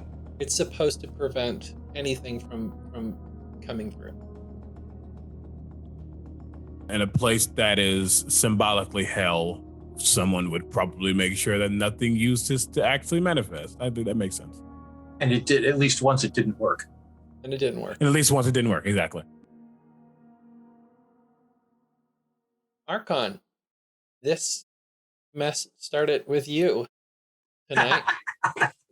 So I'm essentially again doing the whole getting more of a vibe than a vision of things, dancing around the circle, essentially going to get the impressions that you've already mentioned. And I have spirit, time, and mind, and life, and prime at enough forces too, but that doesn't really matter. You have your sensory, and you already made your roll? Yeah. And essentially what I'm doing here is sinking into a demi-trance with the dance and the drinking and the adrenaline and the whole 9 yards, trying to get a multi-sensory impression of what happened, which I know that part already, who did it, how strong is this thing, and I'm thinking, and I'm actually going to think this to the rest of the group. Looks like we got a demon in the box. Let me use Archon's remaining spheres to tie in a few extra clues for the rest. There was magic flowing that night. The magic was effectively a mind rote, and it was making people do those kinds of feelings. Drugs go up, people hooking up on the dance floor goes up, and that resonance was getting funneled into the circle and then shunted off to another spiritual plane. That was the first thread of magic that the Reverend wasn't able to see. Then the eye came and attracted more darkness, but also lowered the gauntlet, which had been artificially raised here. So now the barrier between the worlds was paper thin. And then the girl died. The membrane was thin, and something said, "Oh, 9," and grabbed a snack. Within a circle. Uh-huh. No, essentially, this wasn't set up to have somebody come in and fuck it up. No. Is it clear where the power is being shunted to? It is not clear. Is there a way to trace that? There would be a way to trace that. Using correspondence? And spirit. And spirit? Yeah. Let's try that. Okay. I will try and, this is a place that I can really, there's a lot of being altered here for a lot of reasons. So this is a playground for me if I want it to be. So I can basically go from monkey bar of mind to monkey bar of mind or spirit, person to person, to go ahead and try and swing through to those cracks where I can explore. Okay, go ahead. This is a different spell. I was letting you guys ride through the one Arete roll, but you're now doing a different. 9, 5, and 10. Okay. Which explodes to a 1. Okay. You believe it is being shunted to the dark astral. So it is going into the realm of mind. What do we know about that? Hell. It's basically going to hell. Yeah, so cosmology, well, you have a few dots in cosmology, right? I do. I have 3. Oh, you would know. You would know this. So, depending on what your character, how does your character see the spirit realm? So, what's your character's like spiritual approach? Would you view this through like an evangelical Christian thing, through an No, she's not super religious. I mean, it's more of a new agey dream symbolism, if anything, but it's beyond that, it's even more scientific. She really kind of understands dreams as a way that we try and process our realities, but also understands that dreams may be processing realities that are beyond our conscious realities and the existences therein. So it sounds like she's got a stronger view to the astral and the Shadowlands, not so much the spirit, the nature. So that's how she's able to see ghosts, but also do the dreaming. So up there in that higher astral that you normally associate with dreams and dream realms and those kinds of things is where humanity's approach to where heaven and hell lives. And there are infinite hells and infinite heavens up there. There's no single heaven or hell. But this information is being shunted to some kind of universal hell. Is there a way to reroute that? Or to cut that off? Nothing is being done now. The answer would be yes. But you also know that whatever is set up here is set up with a lot of precision. Okay. A lot of successes, and would take a lot of successes to undo. You would basically need to camp here and create your own long form ritual to undo. Got it. And a fair amount of power. This isn't the sort of thing that somebody who's just a dabbler could do. Got it. And that's probably, I'm guessing we might be even having a mental conversation about that, but whoever did this had pretty significant levels of understanding and power. I think that's what I'm stuck at. This isn't just, it's messing around with the Necronomicon. Was it a person who did it? It sounds like, at least from the Reverend's point of view, it sounds like the threads of fate all aligned in the worst possible way they could, allowing this entity, this demon, to manifest in a spot where it originally couldn't. Everything was breaking down just right. It hasn't felt like someone influenced that breakdown though. Mm-hmm. So the question is, who was funneling that shit down? Mm-hmm. And also, honestly, who created the barrier? How long ago was this barrier created? Is a question. And also, where's the demon now? Where's the demon now? Of course, yeah. But I'm wondering, has this been, using the quarantine, for example, making sourdough bread, you got to start it and then let it sit for a while. So who started it and who has been funneling shit, and have they been funneling shit constantly or just happened to be this one day? Right. Do they do it every week, for example? And then they do it every night. Yeah. And well, it's active now. No, it's not active tonight. Oh, that was what I was asking about. Was the hedonism thing still? No, it's going? natural. It's natural hedonism. There's nothing active. So there's no active funnel happening. No influence from anyone else. Right. So is this a person who comes in here and does this every, like on the big nights, for example, and then it just so happened that this girl passed away which was the, tore the veil to pull somebody through. Yeah. To allow something to come through. And now knowing what we know and being able to share the stuff back and forth, I'm going to try and shift temporal gears here and see if I can figure out who came in here and fixed it. Was it one person? Was it a number of people? Obviously they were doing some kind of a ritual, but what sort of ritual, how big and how many, and can I even maybe see who? And help me understand it again, because I think I misunderstood. Someone came in after the demon happened and turned everything off? Not everything. Basically? They repaired the breach. They repaired the breach. They repaired the breach. Okay. Thank you. So nothing else is going to come through, but at least not right now. Correct. Without something tearing it again, but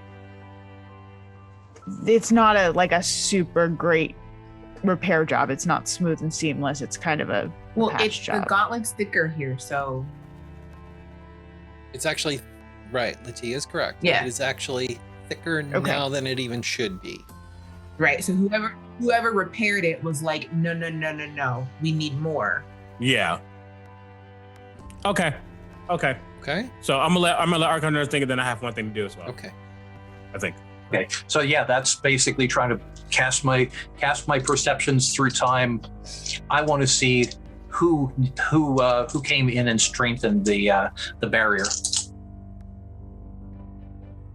And got a 6 and 2 3s. You can use a willpower. You do not detect anything through time, but you do detect that time has been strengthened here. What does that mean? What does that mean? Time dilation. It essentially means that time is either passing slower or quicker around here. What it means, you guys remember that video I posted of B Dave saying "screw you, other group"? Mm-hmm. It means we're in a time trap. No, it just means that he used time to thicken anything against time perceptions through here.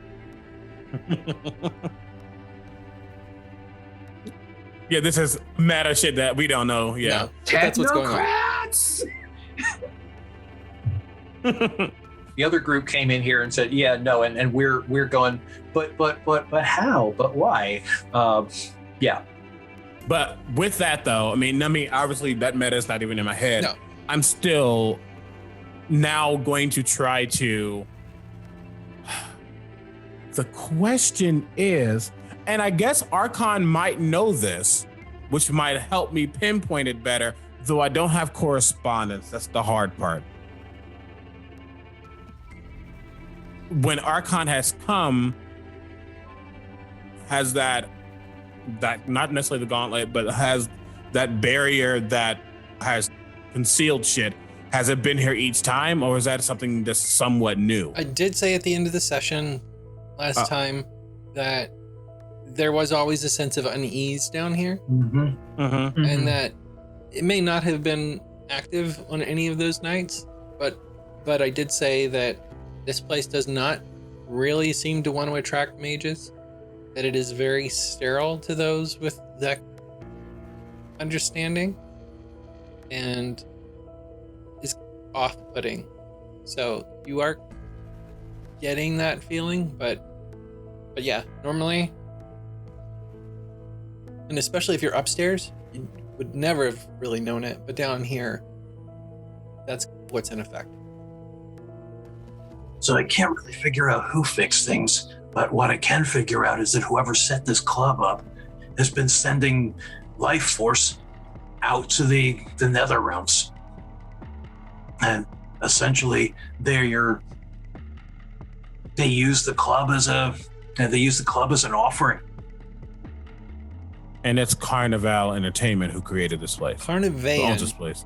Carnivan, say I said Carnival. Carnivan Entertainment who owns this place. Whoever set this up had power. I mean, like a fair amount of it.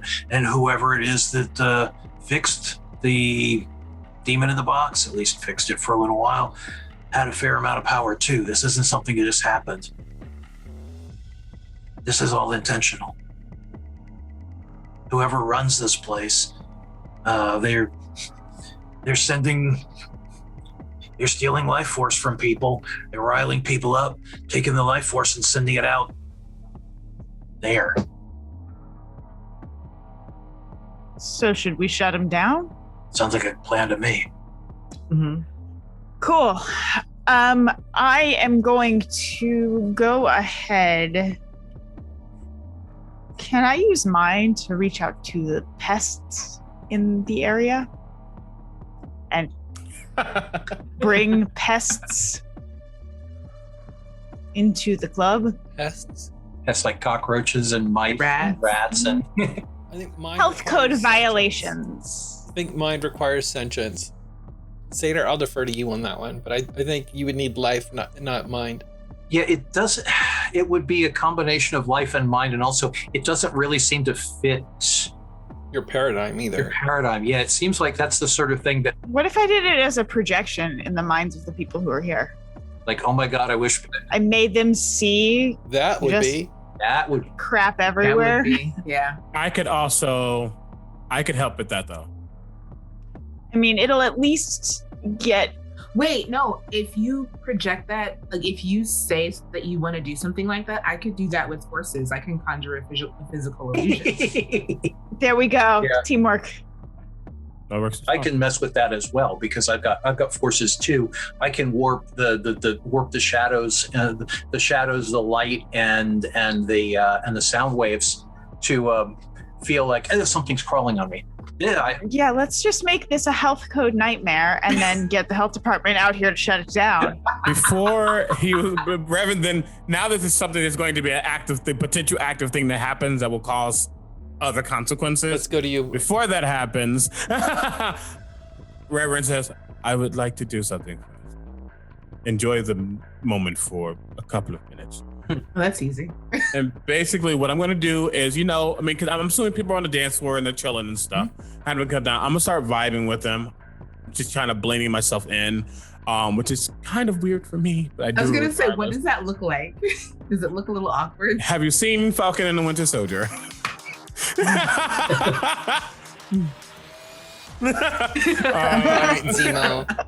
All right. Hey, I am charismatic and face Reverend Zemo. Not in action. Yes, Reverend Zemo. Yes, I'm Reverend Zemo.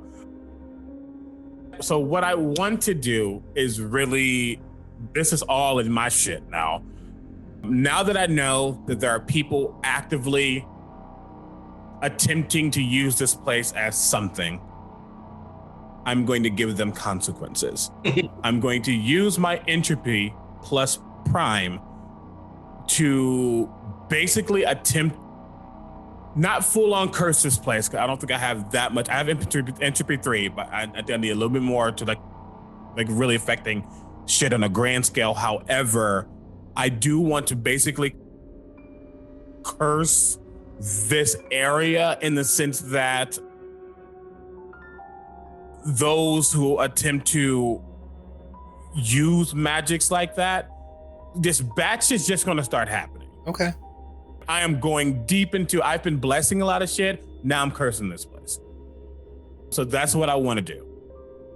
I want to just put some bad juju here, but not in the sense that the darkness and demons, in the sense that you try to do that again, you're going to regret that. Okay. It's bad luck. Right. Yeah, a lot of bad luck here. You're being shut down for health code violations, but also while you were closed, we found out that like the foundation is absolutely terrible, and also the walls Also, are your rotting. plumbing, it needs to be completely replaced top to bottom. It's just total repipe because it's just a mess. And you've got syphilis. And you can exactly. But yes, It's going to be a couple weeks to treat all these things. I want to lay down. I don't know, and Reverend doesn't know what B-Dave does, but this is my rebuttal to the technocrats. Don't fuck with us. But yeah, I'm going to lay down just a barrier of bad luck all around this place for anyone who attempts to magic this place in a way that they have been. Pinpointing those moments, like the funneling and shit like that. Okay. Trying to just fuck with that. So that's what I'm going to do while they are getting that shit together. Okay, that's a difficulty 6, and you really want more successes. I am using a willpower for sure to at least give me 1 success. You could also do this as a ritual, like what Jen was doing. Yeah, And you do it over a couple rounds. It's an extended roll. I would like to do that. Yeah. How many rounds do you want to spend on this? Keep in mind that the more rounds, the greater increase of botch as well. That's valid. Let's say 3. Okay, so the Reverend goes over to one of the corner booths and begins. And I go to a corner booth, and I think I'm also like as I'm dancing around with folk as well, just doing what the Reverend does, making people feel good, being empowering, and then almost using that energy to fuel what I'm doing. But yeah. So first roll, that is a 9, a 5, and a crit, which I will explode into a 8. Okay, and there's your first round. That is a 6, a 7, and a 5.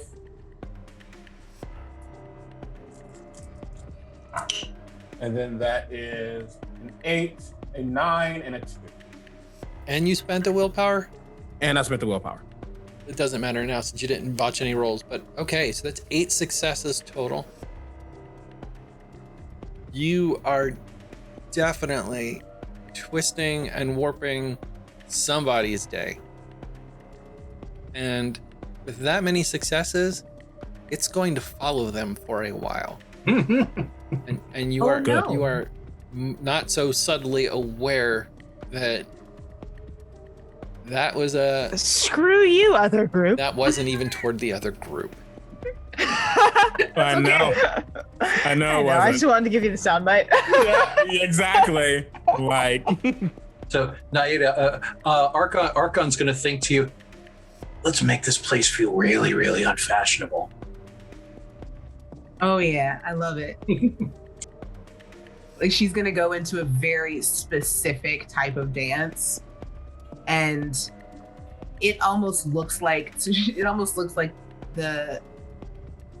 she travels around the edges of the room, it looks like there are cockroaches and rats, like even coming out from under her feet. And like it starts with 1, and like she goes into like another step, and it just starts multiplying. And until she's actually like, oh my god, and like stepping, like attempting to step on them. Like, oh my god, do you not see this? Okay.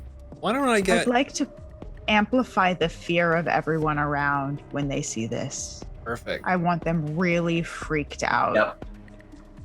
They'll tell their friends. And I'm going to do the same and add that whole, forces just, what's that thing? There's something, sort of feeling to it. Omega, are you contributing to this as well, in addition to what you just did? I definitely can. I will, as I'm finishing up what I do, using entropy to definitely, but here's the thing, they're making it more, though they're conjuring stuff, I am going to just influence the worst of all of it. So, a cockroach doesn't just crawl on the ground. Some of the bottles at the bar have flies in them because they were open now. Things like that really okay. That's some real shit. Or the walls, you see something falls off and there's a mold behind it. Oh boy. Why don't you all give me 1 arete roll? And then as long as no one botched, we'll just have everyone botches. No. Nope. No, actually I did not botch. I did 7, 8, and 10, and a 9. I had 3, 9, and 10, and then a 7. Oh wow. I had 2, 8, 10. I'm sorry, I had 2, 10, 6, then an 8. Well, I had a 7, a 6, and a 1. So you got 1. We're good though. Yes! Yes! All of your effects start to work. All of them start to synergize in ways that your spellcraft never has before, thanks to the mental Discord server.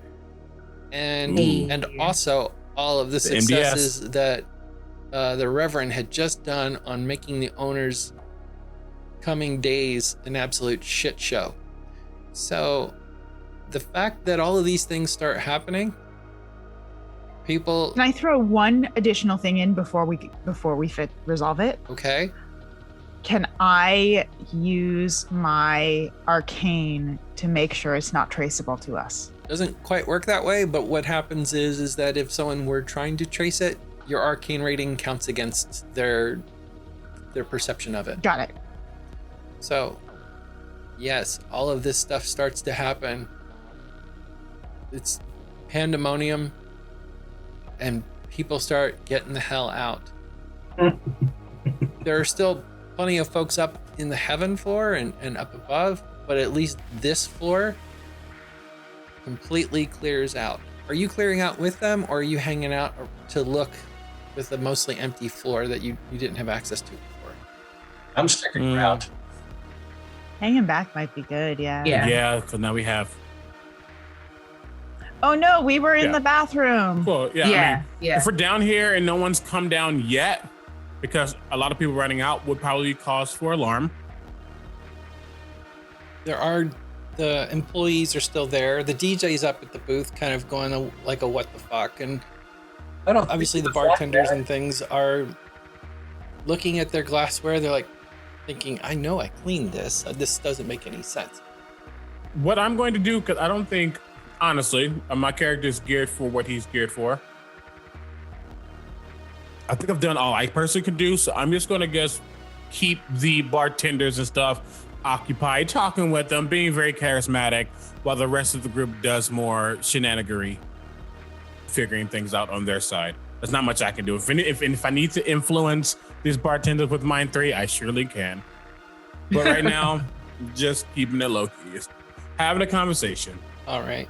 Okay, so what I'm going to do while they're doing this is I'm going to just kind of sink to the floor, like, as if I'm suddenly really, really tired, and just kind of not lay down, but crouch down, being in contact with both hands and feet on the floor. I'm going to start distorting the sound waves and the electrical impulses on the soundboard. So basically, I'm going to fuck up the DJ's night.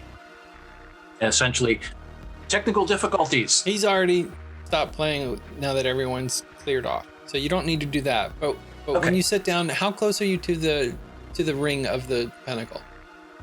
I'm going to brush some fingertips onto the ring itself, and if I feel like I'm going to obviously pull away, but I want to get a feel for this as much as I can. And living on the edge is kind of Archon's thing anyhow. Go ahead and give me a perception plus awareness roll. Okay, and again, that's a specialty in dark secrets. Difficulty? Let's go 7. Okay, 2 success. As your finger traces over the black pentacle paint, you feel a slippery metal under it. You can see where some of the paint is flaked away, that there's another circle under the paint. It feels, like I said, like a slippery metal. Doesn't look like anything that you're aware of. It's not silver. It's not aluminum. It doesn't feel like anything that you've really felt before. Okay, well I'm gonna think over to tonight. That's disconcerting. Okay. Just might put my fingers on it a little bit more and see if it's. I pick up anything else from that, especially, and would be specifically trying to sense prime energy. Okay. Difficulty 4. Okay. Would that be Arete or? Arete. All right.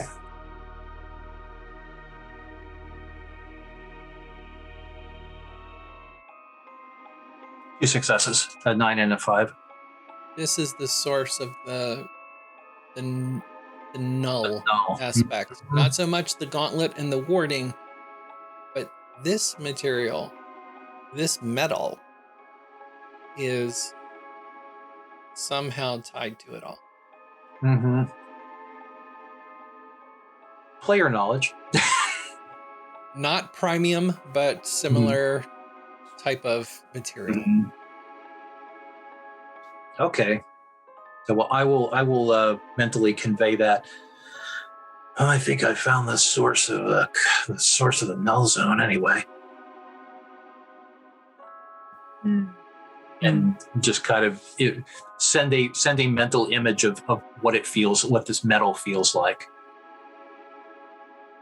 It's an actual physical metal thing. It's inlaid into the ground, into the resin of the floor, and then the paint is over on top and purely cosmetic. Every once in a while you can see where the paint is flaked and you can see this kind of weird silvery shiny metal. But you wouldn't have noticed it when people were on the floor and dancing. It's only now that lights have come up as staff is trying to figure out what the hell is going on. And you've got these few minutes here where you can come down and look at it free of patrons dancing on it, but you can see this.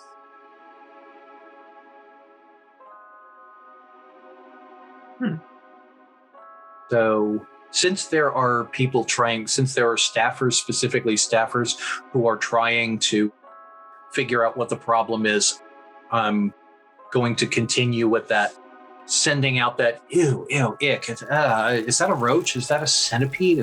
How many legs does that thing have anyway? Too many. So that the staffers themselves are getting the. So they're maintaining their distraction. Okay. Yep. They're paying attention to this place is instead of to us. And then let's see. Jen and Latia, you have your perceptions of 5. Go ahead and give me your perception alertness scores, or you can use awareness. Need another D10.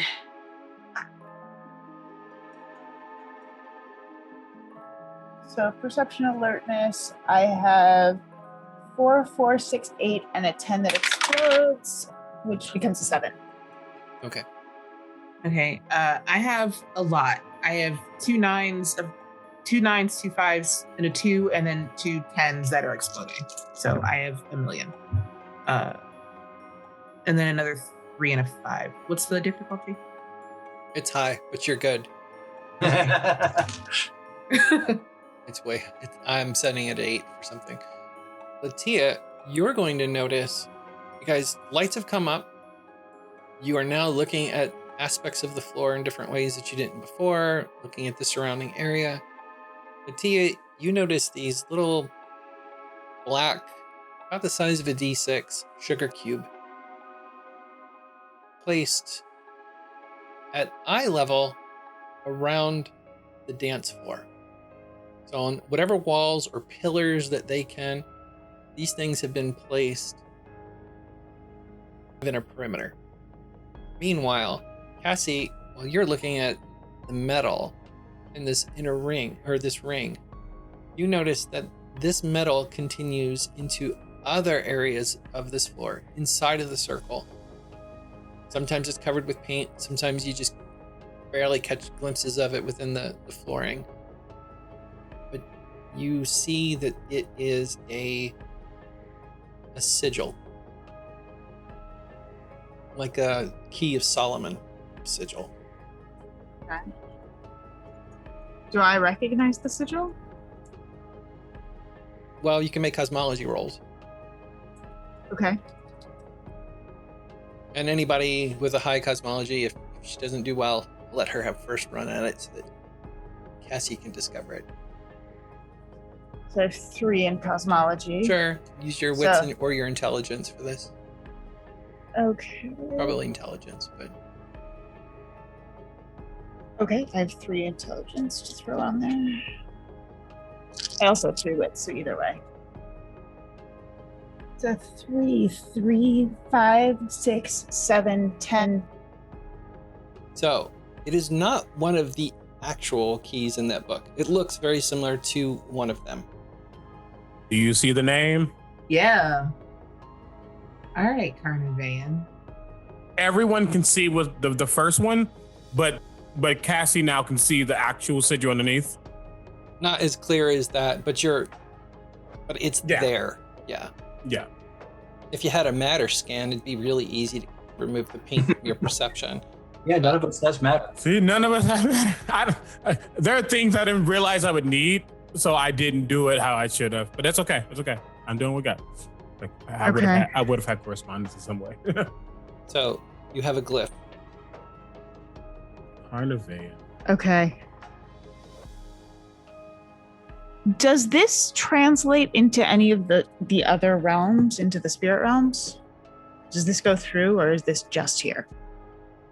Oh, this is a full-on Mystic Circle. All throughout. It's a ward. This is a ward. Yeah. Okay, I don't know this until we are told. Yeah, I'll throw it in the Discord, in the mental Discord. I can slow that. Right. We have. No, I love it too. It makes keeping all the players like, well, did I tell you this? No, this. Yeah, I love it. With that, I know that Prime can deal with these raw energies like this. Is there any way using my Prime? I only have 2, but any way I can use my Prime to? Because I know they came in and made sure that nothing was happening, and they put like a gauntlet up. But I just want to make sure that really nothing's happening as well. Just adding to that, I guess. I don't know. Your Prime would have easily detected that there is no magic currently doing that. However, there are the cubes that Latia has found. That Naida has found. Yes, which I am now, like, the way that she works is that she would walk around the room and she would go, cube, cube, cube. Guys, we got cubes. What are these cubes? I don't know. What can I roll to figure out what these cubes are? I feel like something. You can do an intelligence in technology or computers or anything like that. Okay, because these look, these cameras. I think they might be. I think they might be. Yeah, I'm gonna go intelligence technology. Okay. It's a 4, a 4, and a 2. You're not gonna know. I think they're cameras. Yeah, but I think they're cameras. Do I get anything with Prime from them? Because of all your scans, you can tell that they have some level of infusing. That they are not wholly natural. Valid, yeah. Do I have... Yes. Do I have the ability, potentially throwing some entropy in there to disrupt and decay necessarily? Do I have the ability to basically turn these things off? You can try. I mean, I would definitely using Prime to focus in and on that energy, and then using decay to try to just know. Well, then let me tell you this: when you do get the Prime, you can get the resonance of things, and you can feel the resonance of warding. Warding. And protection. So maybe turning these off would be a bad. Whoever came in, they set these up to make sure. So maybe I don't want to. They're protecting too. Yeah, don't turn them off. Really grateful. I'm hard to pick up though, just in case there are cameras. Then can I influence? Oh, influencing the probability of technology is such an interesting thing. However, I know that the more it's interesting, the more complex something is, the easier it is actually to influence it. So knowing these things are a mixture of technology and something more magical in a way, knowing that there's a ward and they're protecting, let me stop you in mid-thought. Yeah, a moment here. If it is magic and technology, you'd be aware that this is hypertech. Hypertech is sometimes used by the Sons of Ether and the Virtual Adepts, but is more commonly used by the Technocracy. Mm-hmm. Which makes sense. Why are they here? Why are they here? Why are they here? Want? But in this specific moment, with who the Reverend is, I don't think he's thinking about technocrat versus tradition. I don't think he's thinking about how we don't care about them, anything like that. That's fine. If it's useful, let me enhance it to make sure they didn't fuck up. Okay. That's where I'm thinking, just because some shit went down. A lot of shit went down here. So let's just enhance, let's just make sure we can do what we can do. 1 second. Can I use correspondence to try and trace where this is going? Whether it is localized as a ward or if it is feeding back to someone. So basically, are these surveillance cameras with a ward, or is this just a localized circuit that is not feeding If you're using anywhere? correspondence to check, that won't even require a roll. These are responsible for strengthening the gauntlet here. Okay. They are not going out anywhere else. This is not part of the funneling aspect. You're assuming that that is tied to the circle and the circle of metal in the floor. And these are not being used to monitor this location. No. Go on ahead. Rev, it's all yours. Yeah. He does, yeah. I don't think he, just like he doesn't buy into the immediate beliefs of the Celestial Chorus, just because he thinks not Celestial Chorus, the church, because he thinks the church is a system used to gain. Just like he doesn't tie into that, he's not really caring about the innate rivalry, animosity between the two factions. Right now, let me just make sure they didn't screw up like they typically do in his head. Okay. So, if I can influence whether it's the luck of these things working or the power that they're putting out, that's what I want to do. Okay. Go ahead and roll your arete. And I'm going to treat this as making sure that they don't fail. Exactly, making sure they don't fail. Okay. Yeah. That is a 4, an 8, and a 9. 2. Okay. Sounds good. Yep. With that, yeah, I'm like, I don't think there's much else we can do here. Let's retire. Okay. I guess. The staff is coming in and they're starting to get you to leave. They've started clearing out the upper floors just in case something's going on. Oh, did you know there are bugs everywhere? Disgusting. Honestly, it's repulsive. I don't know how a business like this continues to operate. I think I had even a saw a cockroach rat. in my drink. And I'm about to take a sip of something. I go,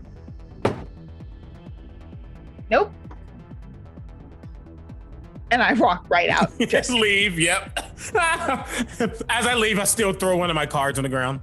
Oh, I have blessings too. Things go pretty well for me in general. So I throw it and it ends up like tossing and getting caught up onto Naida's shirt. Knowing that at some point a smiley face is gonna go on it.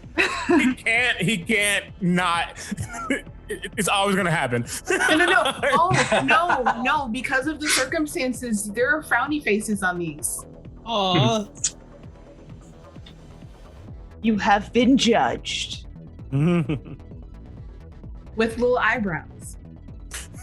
As you're getting out the front door, you see there are flyers that are posted up in that gallery area, in the Purgatorio area, that are basically announcing a weekly or weekend group counseling session for people who are having problems with their life and need some camaraderie and people to talk with. And you see those kinds of flyers. They have little pamphlets attached that you can take. You recognize the logo is from Morrow Raven Press, and there are pamphlets that talk about taking back your life and not letting other people control your fate. Oh yeah, I'm going to take one of those pamphlets. The Reverend's very interested in that. And then if any of you have any citizen app or anything like that on your phone when you get outside, there's a chime that a mile away, police are responding to a double homicide over in the North Hollywood Recreation Center. And we'll end things there today. We should go. Oh gosh. Another murder. Boy. Another murder. Another murder. 2. Double murder. 2 murders. Double homicide. Damn. Double homicide. So we will end it there. You guys are out in the parking lot of the club. Lots of people have filed out. Staff is still running around figuring out what they want to do. And Speaking of that, you are aware that something nearby, in fact, 1 mile away, for those of you with correspondence, would intrinsically know that as the bird flies, it's very close. okay, Should go now. you're headed. Yeah, we're absolutely headed that way. Before we hear about that, essentially, while filing out and talking to the staffers and stuff like that, can Archon think of any clubs that are hiring? Because these folks might need jobs. You never can tell. Anyway, there we go for today. Okay. Yay! This is so much fun. Yes. I am very, very excited to learn what happens to Carnivay and Entertainment. Me too. Now that their lives are pretty much fucked for a while. We'll see what happens on the finale, won't we? That sigil. Yeah. Yeah. Oh. So exciting. I seriously cannot wait to watch the Technocrats just so we can. I want to know what they see know. how I shit know. goes back and forth. And I want to know if we're both, if we're all on a common goal or if we're actually opposing each other. Or if we're leading up to a double team up. Mm-hmm. Yeah, that's what I'm. Yeah, like, are we gonna, enemy of my enemy is my friend, or are we? Yeah, it's gonna be interesting. Depends on We're gonna find out.